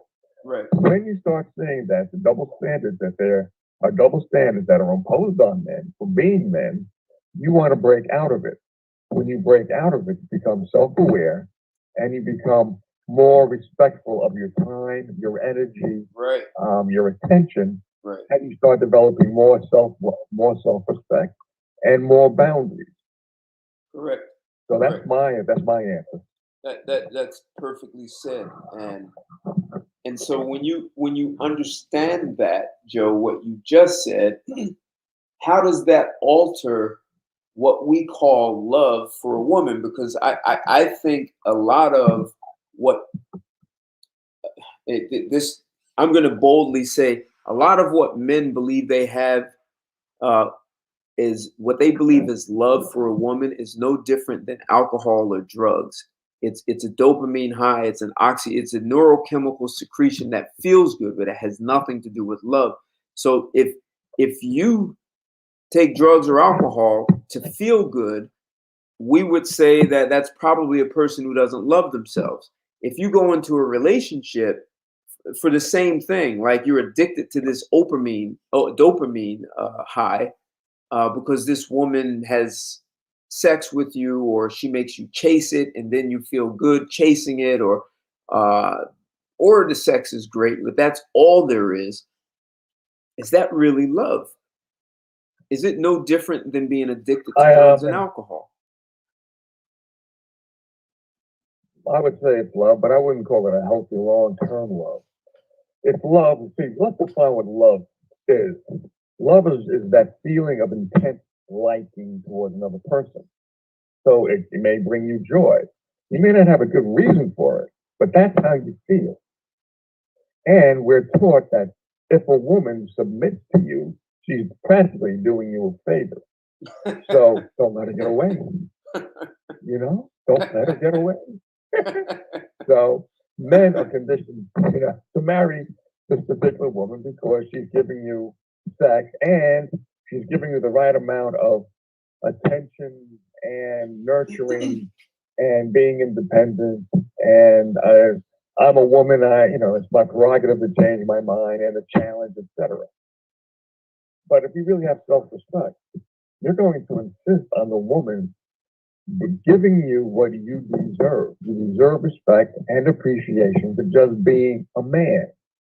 Simple. You don't have to jump through hoops.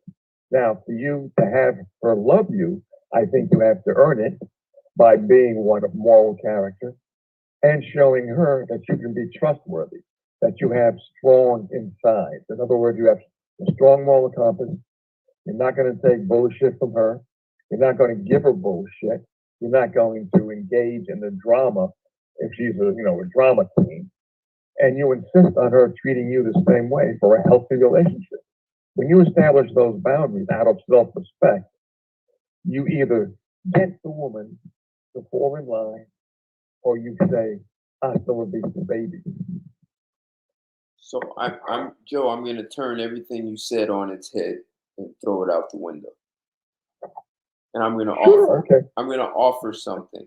So I'm going to start with self.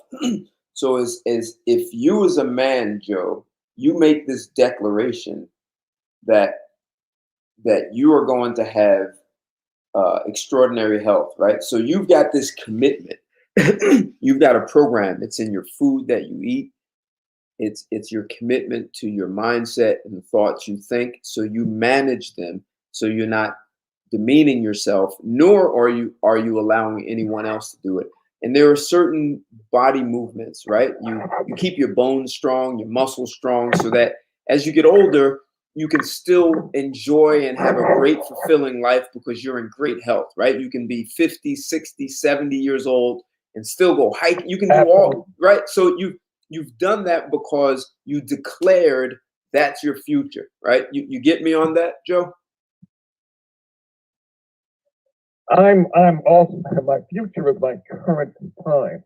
I don't sound as old as I am, but I'm not going to say what my age is because you'd be surprised. But that's it. Joe, because I've learned. Joe, I want to make sure you get what I'm saying, that this commitment to extraordinary health only happened because you said so. You declared it, and that is you declared that future. And now what's going to happen is your actions are correlated with that declaration.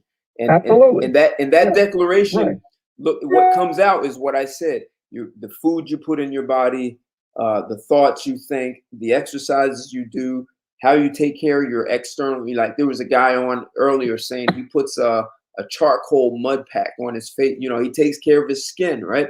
So these are all things that are correlated with your declaration, right? You follow me, right? And I'm saying I've done it. Okay. I'm saying I have made that. I've made that commitment because I believe my health is my wealth. Good. So because if you're not healthy, exactly. So what I want to connect not healthy, this. You can't. I'm gonna paint a big picture for you, Joe. So you did that because you said so. You didn't do it because you smoked a joint and you felt good, or you were doing some LSD mushrooms and it felt good, and you said it because in the moment, I did it. In the moment of being high on shrooms, you didn't say it because it felt so good and you're on the shrooms. And then when it comes time to get your butt out there and work out and you have to push that piece of cake away, it's not a good idea. It only felt good on mushrooms when you thought about it, right? But when you are sober and committed and you declare this future and your actions are correlated with this declaration to great health, extraordinary health, right? So I just want to make sure that's a solid picture I'm painting before I move on to the next. You with me, right? I told you I did it. I'm not questioning. I'm not questioning you personally. Oh, okay. This is you plural, right? This is I'm talking to men, any man. This is so. All right. I got you. And the fact that you did it is even more important, vital to this conversation because you understand what I'm saying. And so you didn't You didn't do it because you were looking for this dopamine high. right? This was a commitment to your health. No. I Right? did it for my health. I did it for me because I knew I was going to get older. As I was going to get older, I wanted to make sure as much as possible that I wasn't going to be one of these guys who once, you hit the age of 60, 70, 80, etc., that you're Right. going to walk down the street looking like, you're Exactly. about to die. Exactly. Okay? So Again, I'm right. right. So Joe, So here's I, go ahead. yeah. Go ahead.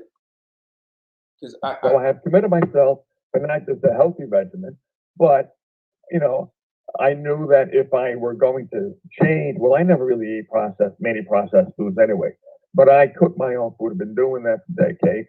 I eat nothing but fresh fruit and vegetables because I believe that what you put into your body helps your mind. And at my particular age, well, I do have memory problems, but and I don't know why. But outside of that, I'm very healthy because when I was a kid, I was a sickly kid, and I did not want that to prevail or continue into the future. okay. So I'm understanding perfectly what you've said, Good. and I've undergone the regimen to do that. But Joe, now I'm going to connect it. I'm going to connect it to what you were talking about with love. So here's what I'm asserting, Joe, is most of us believe love is a feeling, right? And it's this dopamine and oxytocin and endorphins. You've got all these neurochemical secretions, and we feel good around this person. The thing is, when you are pushing that piece of cake away and declining it, the cake feels good on your taste buds, right? But what it does for your body isn't as good as what it feels like. You're right. You follow me on that, right? Oh yeah, sure. Okay. And when you're running, if you're running 10 miles, yes, you can get a runner's high, but running takes some effort, especially if you're competing with yourself and against the clock, or if you're lifting weights, right? There may be exercises you do that don't feel good, except they support extraordinary health. So what I'm getting at, Joe, is what I'm asserting is that love is like that. Love is not about it feels good. Love is declaring I love you and then having your actions be a correlate with that. See, if your actions are only correlated with the feeling, I can love you as long as you make me feel good. And the way you make me feel good is you buy me gifts. You get this book called The 5 Love Languages, and you have to do all these. You have to figure out my love language, and then I'll love you if you do what I think my love language is. What I'm saying, if you declare to a woman, I love you, then you are always asking, are my actions correlated with my declaration? Just like if you declare extraordinary health, are my actions correlated? Are they reflecting extraordinary health? I'm sitting here eating processed food, and I claimed I made a declaration for health, right? I know what you mean. So I'm saying that we've got, if you have self-love, it looks more like what you're doing, Joe. And if a man can understand what self-love looks like, I think he has a better chance of going into a relationship and understanding love, so that he can say, if this woman declared she loved me and these actions that she takes looks nothing like that declaration, then I have to take a step back and see if this is the right place for me to be, or how do I want to categorize this woman in my life? She's just here for sex, and I'm willing to accept that. Or maybe I don't want her here at all. She's not compatible. I think if men can better understand the declarations they have for their own self-love, it makes it a lot easier for them to be able to have love from another person. From another person or for another person, or both? Both, right? So, because if you can commit to yourself, and I think most people don't commit to themselves. If you can commit to yourself, you understand what commitment looks like. So it makes it easier for you to commit to another person. and then you understand what that commitment is for you. So now, so you also have to understand yourself well enough to understand compatibility, right? You've got to love yourself enough to understand what's fulfilling for you and what your boundaries, like you were saying. If you don't understand your boundaries and your fulfillment, then you tend to accept anything as long as you get these momentary dopamine fixes. You're right. Yeah, you're right. I mean, men have to get away from the dopamine reaction of a love connection, which they Correct. believe might be love, Right. because they believe and hope and dream, because most people believe that their future love with this person is based on hope and dreams, as opposed to his or her proving his love to her without jumping through too many hoops, or irrational hoops, I should say, and for her to prove her love to him without her jumping through irrational hoops. The commitment to self-respect, self-love, Right. means I love myself for rational reasons. I want to love you for rational reasons. I want you to love me for rational reasons. And when we find that our rational reasons, our rational values are compatible, we do feel what we would have felt with the dopamine, but we do it for the right reasons. That's my extrapolation of what you're saying. And Joe, you're really good. One part of me wants to leave it alone for what you said. Another part wants to say, well, so Joe, right? On. So I know Joe, what you're saying.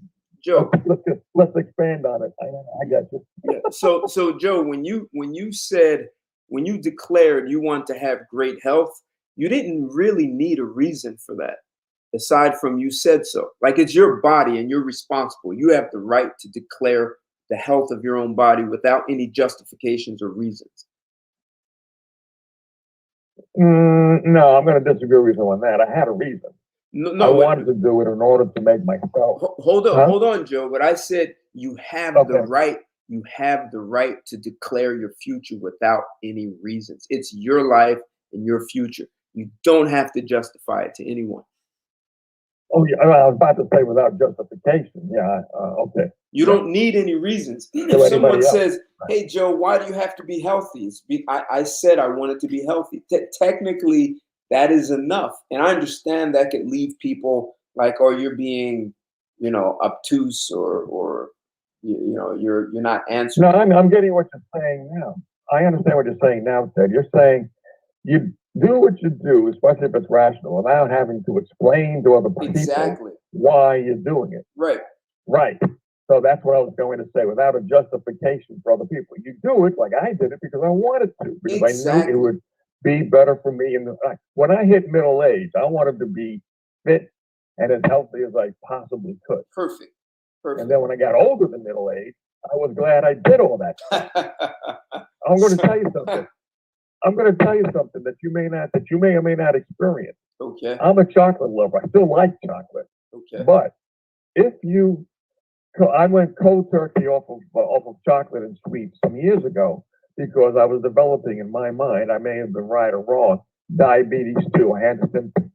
When I went cold turkey off of that, believe me, when you take fresh fruits and vegetables, especially fresh fruits, 90 seconds. It tastes better than sugar. You absorb and appreciate the juices of fresh oranges, fresh grapes. I don't eat strawberries, but those are my favorite fruits. Or honeydew, or watermelon, or bananas. They taste better than the candy that I used to live on when I was a kid. And I had no craving for anything artificially sweet. 60 seconds. Perfect. Excellent. Not only do you enhance your health, absolutely, it tastes better. Your taste buds are better activated. Exactly. Well said. Perfect example. I'm glad you shared that. So that's your commitment to yourself. So here's where I want to take that is I'm asserting you can do the same for love. You can say I love you, and so most people say I love you because I like your hair and the sound of your voice, and you're pretty, and you know you have nice breasts and nice butt. I'm talking from a man to a woman, right? So you're funny. You know, I can give you all these reasons for why I say I love you. 10 seconds. But imagine if a man has the same commitment to his health like you do, Joe, because he said so, he declared it, like, and he honored his word, he kept his word, and cut out, like you said, you cut certain things out of your diet because it didn't support the health you wanted. So now imagine if you can take that mindset and you meet a woman and you're like, I love this woman. And if she turns around and understands and can make that same declaration, and now both of you have actions in a mindset that's correlated with that declaration of I love you. And it's not because you're funny, it's not because here's the concern. If I give you a list of 10 things and one day she's not funny, her you know, let's say she's doing chemo and she loses her hair and now she doesn't have her, like, if she starts losing things on the list, does that mean you no longer love her? Mm-hmm. So so Right, I hear you. so as long as you have a list, they're not making me laugh, so I don't love you. I love you because you buy me gifts. My love language is buy me gifts. So you don't buy me gifts, I don't love you. And that's not love. That is you giving me a dopamine high because you do these certain things that make me feel good, and I'll love you. If you don't do those things to make me feel good, then I no longer love you. And that's why I'm sort of juxtaposing it with self-love, a man's self-love. If you can get that down, nail it down, commit and declare your love for yourself, and then have your actions be correlated with that, and then transfer that into a relationship. So just like you created boundaries with certain foods you won't eat, and that's it, and it's better for you. So if you're in a relationship, certain behaviors you won't tolerate, and that's it. And if a woman can live within that, you know, provided you're not hurting her, but you know, and sometimes women will say, well, if I can't do that, um, she can't peg you, she can't put on a strap on. And Well, yeah, put a strap on. You got to put a strap on, baby, to satisfy me.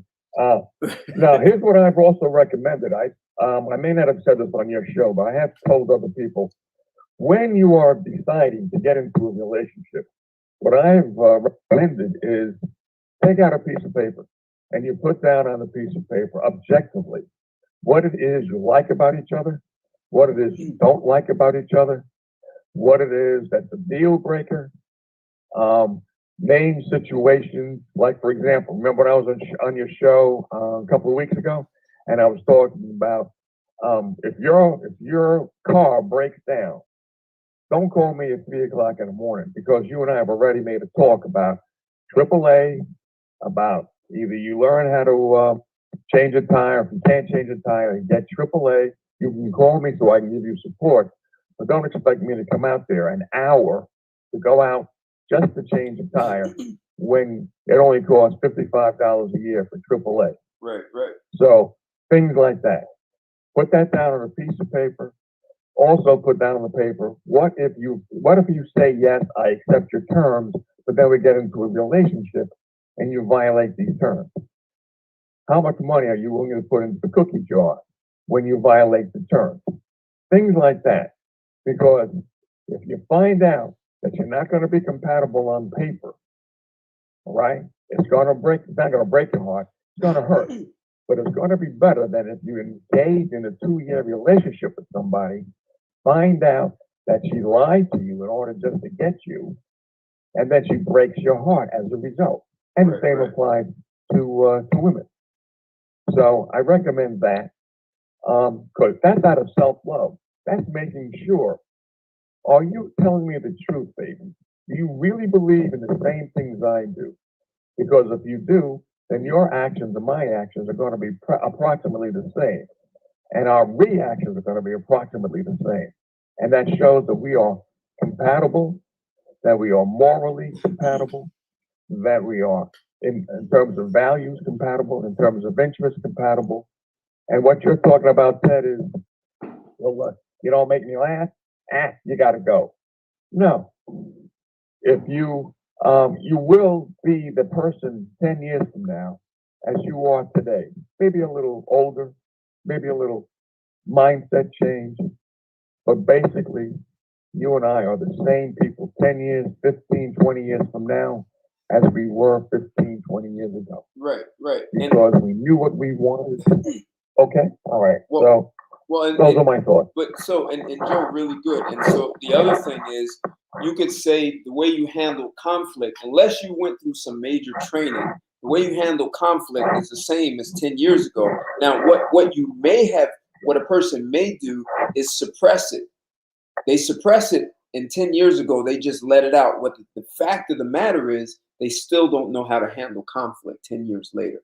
So either they start screaming and yelling, or they suppress it. In both cases, that's an example of someone who does not know how to manage conflict. And so you're still the same person 10 years later. It's just you express it differently. Yeah, that's part of, I should have mentioned that, but that's also part of something which is important to put down on the paper. How do you handle arguments? Are you the person that's going to walk out of the room? Can you accept it? Or are you the person that's going to stay and argue or stay and talk? Well, you have to know that. Even how do you handle things when it's not going your way? Is it your automatic way of being is to argue, or is that do you want to understand? And so people can tell you one thing, but I think a man can play a big role in helping it. Women think differently than men, so women's brains are can create problems when there's none. So I think a man who is more a man who knows how to resolve conflict could be very helpful. But I think women all little girls should learn conflict resolution, so that, because the real secret to conflict resolution is not having a slick line to say to the other person. It's the conflict within yourself. If you can resolve that, you'll see that there was never a conflict. And I think women have more conflict with them when things happen, even when there are good things. That's why you hear a man gives a woman a compliment and she's arguing with him. So yeah. Mm-hmm. So or that analogy that you used about 2 months ago. Give a woman a bag of gold and she's going to complain about how heavy it is. I love that one, man. Right. Here's a 100-pound bag of gold. Why the hell did you give me this bag of gold? I can't carry it. What am I going to do with it? It's 100 pounds. You suck. You're horrible. You gave me something I can't. It's 100 pounds of gold. Heavy. Oh, give it back. No. Shut up.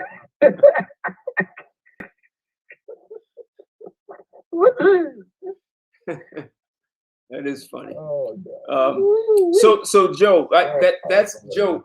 Joe, what I was getting at is where we've taken this conversation, right? So for a man to be able, so if a man just loves a woman more than he loves himself, he may end up just chasing sex, because that's going to give him a great dopamine high and oxytocin. He's going to feel good. That's not love, right? So he's and to chase the sex, he may be more willing to take some abuse from the woman just to get to that high, just to feel that, neurochemical high.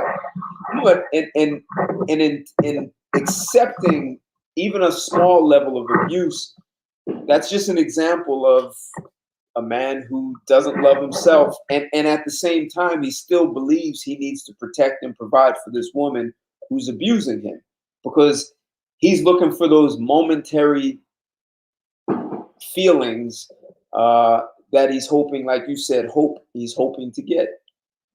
So if men could understand, taking that stand for themselves and declaring love for themselves and having these actions that are exactly correlated with self-care, mentally, physically, for some spiritually, it makes it easier for him to go into a relationship and have love and not go into it believing he has to love the woman more than he loves himself. These are the kinds of conversations I'd like men to start having with themselves and one another. Most Oh, it's definitely. a very important conversation. Sorry. Yes, it is. Go ahead.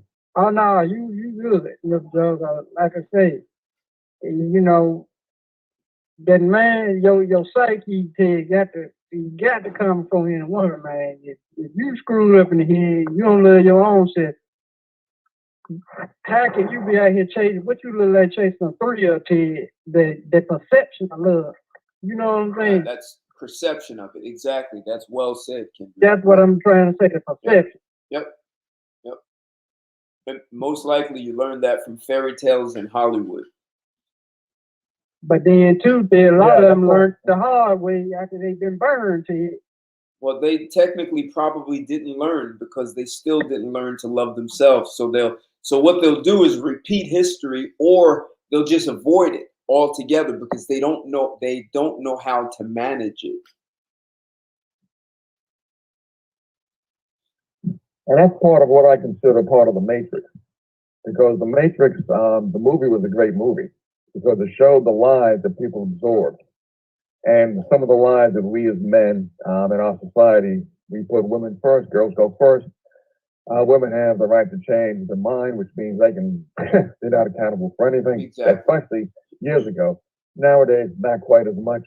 And if we can get away from that and just hold women accountable as women, regardless of whether they're going to declare that they're equal and not our equal and all that kind of good stuff, you, as a woman, have to show me that you're worth it. Just like I believe I have to show you, but I'm not jumping through hoops, through those romantic fantasy Walt Disney hoops that you want me to jump through in order for me to become your subliminal hero. Right. I'm good enough as a man, to do that, to not do that. So we have to get away. That's part of the matrix, the lies that we believe that we have to protect and provide simply because we were born that way or they were born that way and they don't have to be accountable. No, you don't know. There's a book out, I forget the name of the author, but I think it's called The Burden of Being a Man. And it's a very good book. You may even know it. No, I because the burden. I forgot the name. The Burden of Being a Man. Okay, interesting title. I'll check it out. I forgot the name. The Man's Burden. In any case, he wrote that about 20 years ago or more, and it talks about how society imposes these particular burdens on men, which are lies. Right. In order for and for what reason? Is the woman worth it? If she's worth it, let me tell you, men will go through a burning building to save his woman. Right. Okay. Will she do the same for him? No. But she might do it for her child. If she will do it for her child, why shouldn't she do it for men? Bang. Because she has this mindset. He's a man. So does that mean you're going to let him roast like a goddamn marshmallow? No. Men have to wake up and accept the fact we have to respect ourselves. And when we command and demand respect from the woman, those who comply, they're lucky enough to be in our orbit. Those who don't understand, hasta la vista, baby. Right. That's all of those people established the pool to do, Mr. Jones. They got to get it with the program, man. Well, that's got that right, Kendrick. That's an excellent point, Joe. She'll do it for a child. Why won't she do it for the man? So, if you can get up at 2 a.m. to feed your child, then you can. This is I'm kind of joking, but you can wake up at 2 a.m. and have sex with me. So if there are things that you can do, you'll cook for your children. So and this, when the divorce rate started going up, it was confusing because women were saying, I'm not cooking for some man. I want him out the house, but yet you'll cook for your children. So I'm confused. you're saying that you're working and coming home and slaving for a man, but you'll do it for your children and not the man. So I don't understand that. I never did. As a child, I Yeah. couldn't comprehend that as a child. Yeah, make that make sense to me, Ted. Mhm. No, it's a double standard, it's the hypocrisy, and they don't even think of it as hypocrisy. They think, I don't have to do this for a man. I mean, and the way that you said it is the way that a lot of women themselves say it, as though a man, well, a man, they think of men as a bodyguard, a chauffeur. I got news for you, babe. All right. You got a car, you drive your car, I got a car, I drive my car. I'll drive you around if you drive me around. No such thing as a double standard with me. Okay? So, again, like I've always been saying, you've got to prove to me you're worth it. Just like I have to prove to you, but I'm not going to jump through hoops to conform to your irrational view about what a man should be simply because you know how to put on your makeup right. So, hey, Joe. So Okay. here's I'm gonna say this. I will not prove myself to a woman. So here's the deal.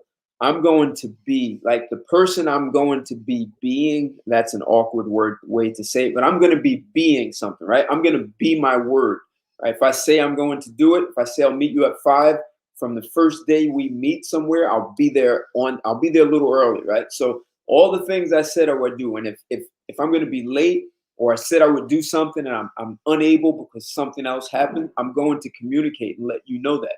So I'm not going to do that to prove it to you. That's who I am. I'm going to be being the man that I am. Now, it's your job as a woman to have discernment to see if I'm a guy who's really honoring his word. If you lack that, if you can't see that because you spent your life with, guys who never keep their word, you probably will need me to prove it, and you'll have no idea that I am being that person, and you'll squander it. So it's not really up to me. If I'm going to be a man of my word, I'm going to be that. If I'm going to be who I said I am, I'm going to be that. An honorable man, or whatever it is, I'm committed. It's your job to be, as a woman, to distinguish it. And if you lack the ability to distinguish that, then you are going to lose me for sure. Absolutely. And I'm known in my circle. I'm a man who speaks, who means what I say and say what I mean. Because I believe that you have to honor your word, and not because you're trying to impress somebody, Exactly. but because that is who you are. Exactly. You are your own state of being. Exactly. Yeah. Exactly. So it's not, I won't do it to prove, because that can end up being short term. That's who I am. Your job is to be able to distinguish between the guy who does keep his word, the guy. And if you're a woman who doesn't keep your word, then you should be with someone like you.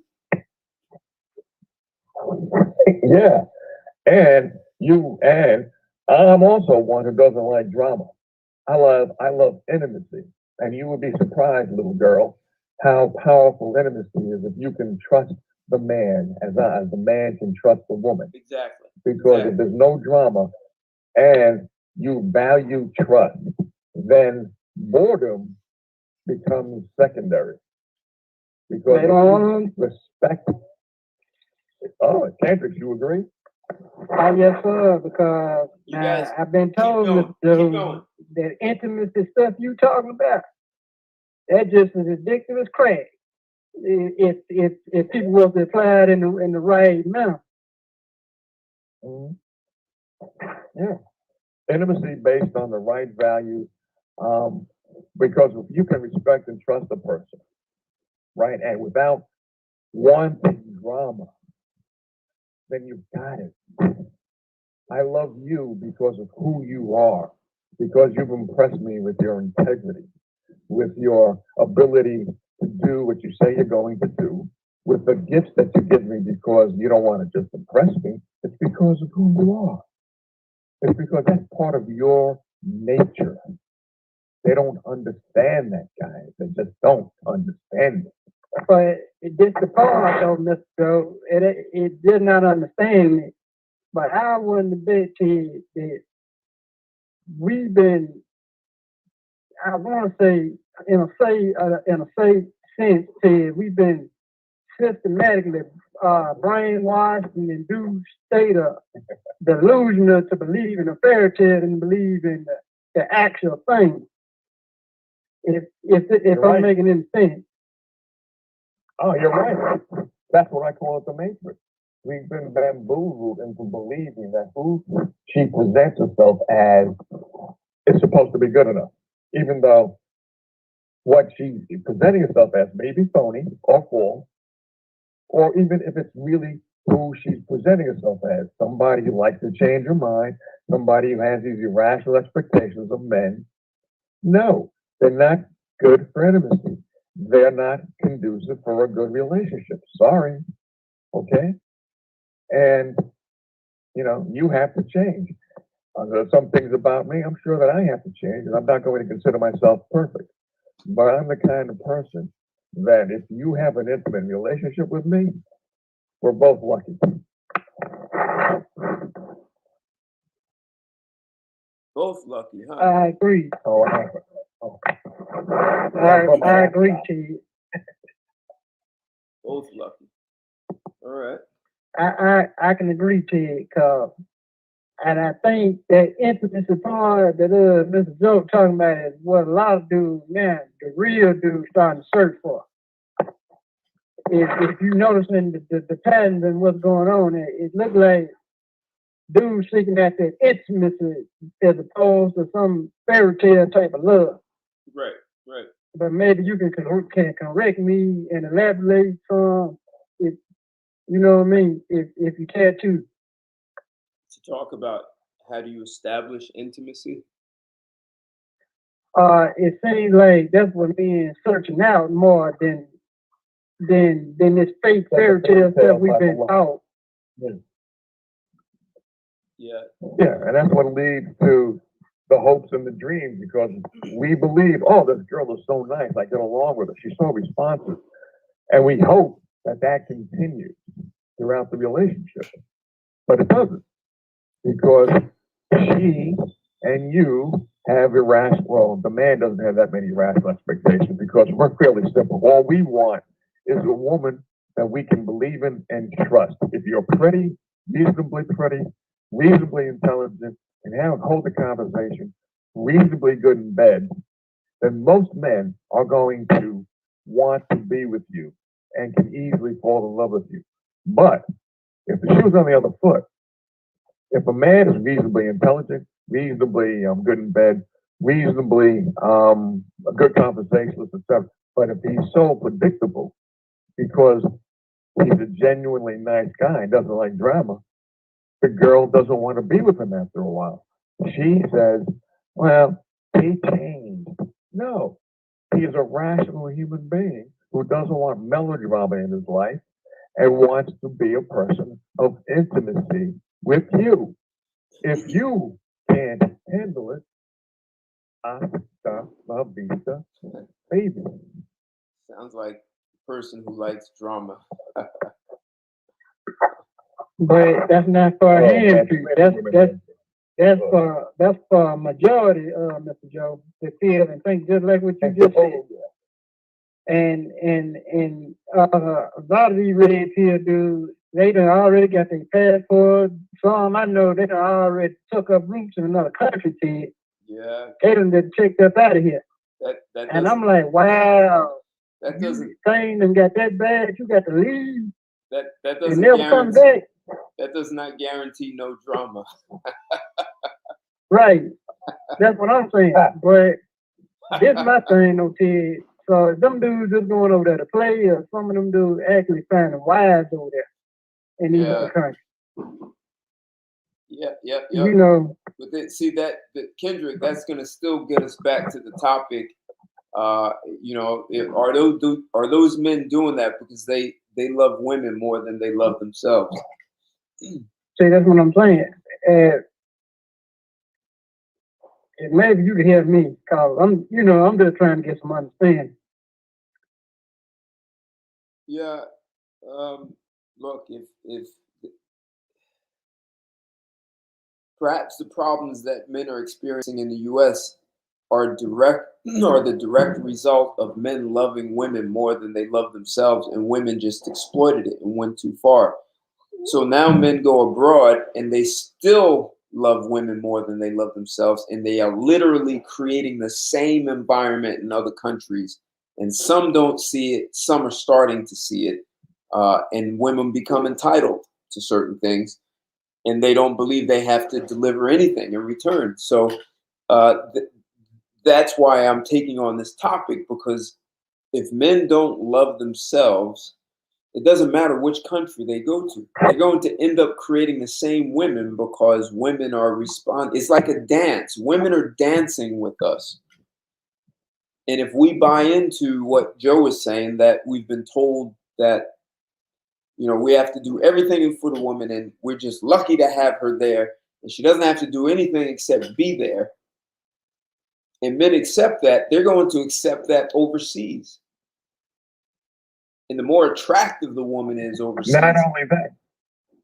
Not only that, but there's a relationship. There's a relationship counselor. Uh-huh. I'm sorry to cut you off. Go ahead. I was just going to say, the more attractive the woman is, the more likely he's going to love her more than he loves himself. Yeah, or could it be the opposite? Or could it be the opposite way around? No, they're literally doing it overseas. They're doing it. They're doing exactly what I just said. They're showering women with all this stuff. You had that show on. And they're becoming entitled. I lived abroad. I see how men come from the US and deal with the women there. Yeah. And I see how the men in their own country deal with them. The men from here violate the rules of engagement, and they're creating a completely new culture. Those women don't have to love you. Oh, you're from the United States? That means you have money. Good. I'll do whatever you want. That's not love. Mm-hmm. And that's what Do you know there's a relationship counselor who had a Block Talk radio show? She's no longer on the air. She stopped. She lived, because I tried to pin her down. Do you know what she says all a woman has to do? What's that? Bring the beauty. Just be beautiful. And she's a relationship counselor. Well, no, Joe, you know what? That's cool. So listen, okay, take off the makeup and let's see what you got. Okay. And most women are not going to bring the beauty. So that means, according to her, most women are bringing nothing. Well, I don't know if I told her, but I have told other people. I said, women in particular, I've had discussions with them. I said, you are very lucky that men still love you when you take off the makeup.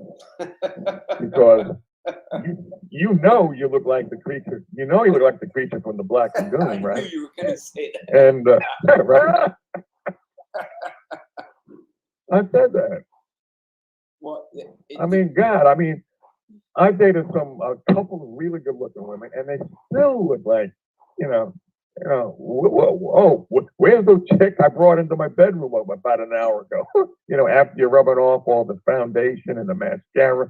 Well, the mascara stays on, but the foundation, all that kind of good shit.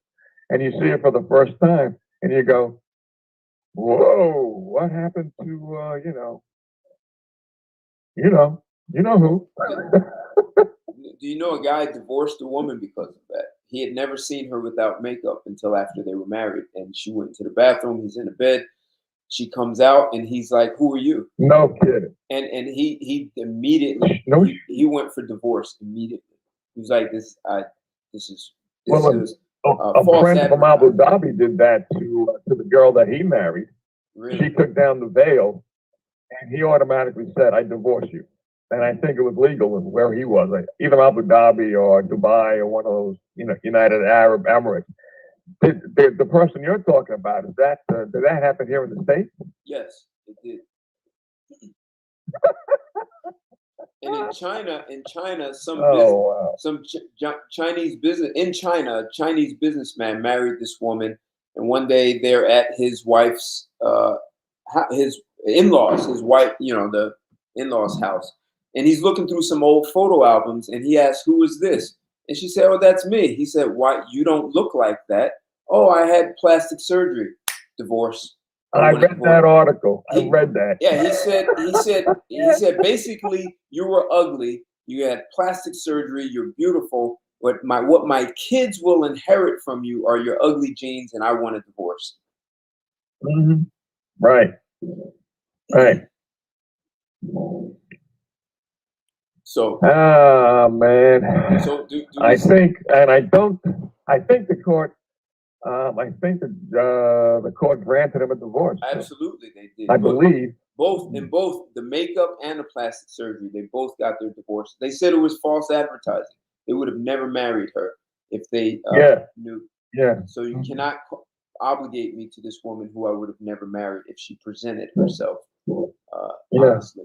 So it was a funny article to read. So any final thoughts on this topic? I thought it was an important one to have. And I think Independence Day, I'd like to see men be independent of a lot of this social programming so that men can actually make better choices. So today was a perfect day for this topic. Any final thoughts you guys have about this topic? Do men love women more than they love themselves? Well, you just summed it up for me. You did. I don't have to say anything else. I didn't mean to do that.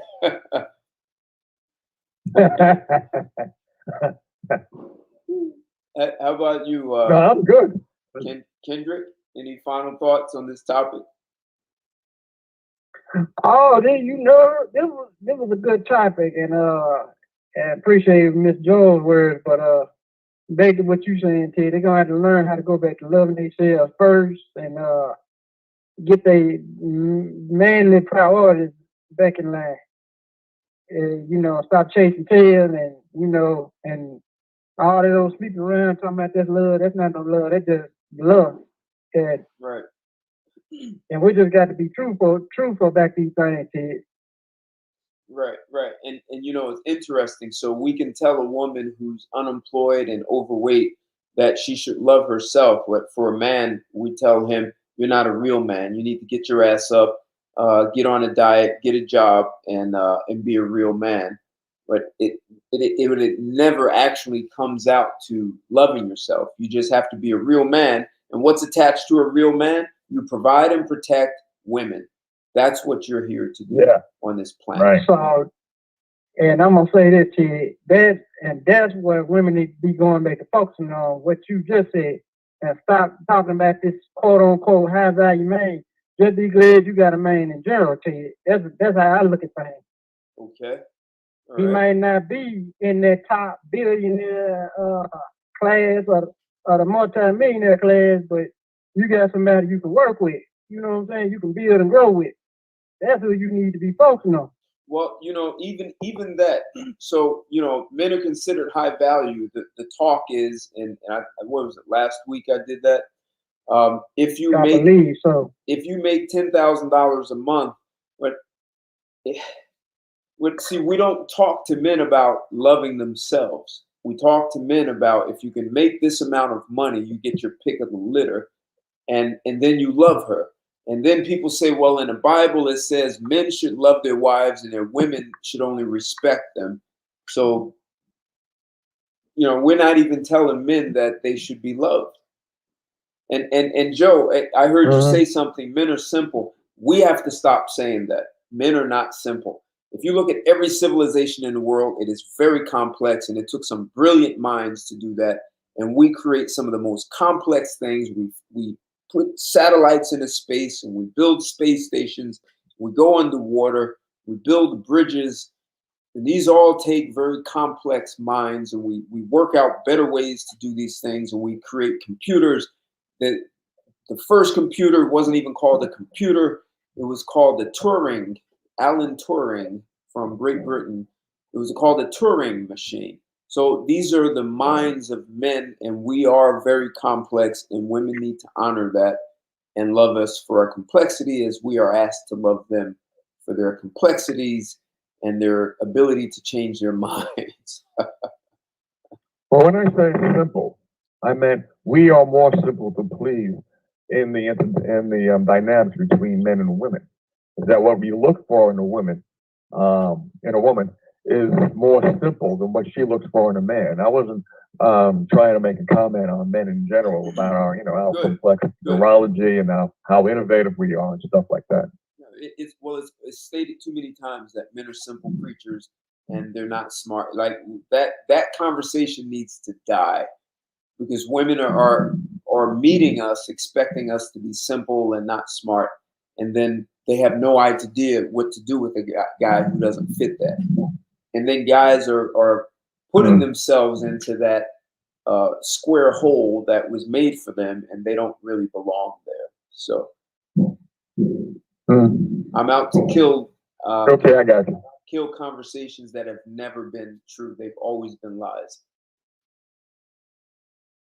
Independence Day. Free men from the lies. Well, I hear what you're saying. I'm just talking about how, easy to please we are with regards to women. But I hear what you're saying in an existential, cultural type of way. And that's, I mean, women should not look upon us as just being simpletons, simple creatures. We're not. So, guys, I don't know if they're still shooting fireworks where you are. It's 9:35 here on they are on the East Coast.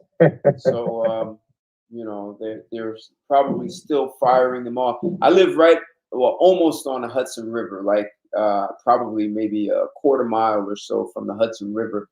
They used to shoot fireworks right on the river. I could go to my roof and watch them. You used to have the Macy's parade. You must live in New York. You must have the Macy's parade. The Macy's fireworks. I'm in Jersey, but very close to New York. Oh, you're in Jersey? Oh, right, okay. Right. So I used to be able to watch fireworks from my roof, but they put it on the other side of Manhattan in the East River instead of the Hudson. So I have to go there or go down into Hoboken or Jersey City or something. So. But anyway, I didn't want to keep you guys too long. I truly appreciate the back and forth. I thought this was a conversation. The person who recommended it, I thought he would step in, but I guess he didn't make it. He he wanted me to talk about something about self-love, and I had the topic somewhere, but it was. I just made it a little bit more provocative. He wanted to do, is self-love necessary to have a good relationship with others? And so technically we did cover that, technically speaking. So Kendrick and Joe, you guys are really brilliant. Love having the conversation with you. And the Scout and Reg, you guys jumped in, so thanks for being there. The guys had great comments. I'm not going to hold up anyone any longer. So I thank everyone for the support. And I'll be back again with another provocative topic and a huge commitment for men to have their power back. So thanks, guys. And for you, Ted, and Ted and Kendrick and your listeners, everybody have a happy 4th and be safe. Hey, I Happy 4th to everyone. Second that. Thanks a lot, Joe.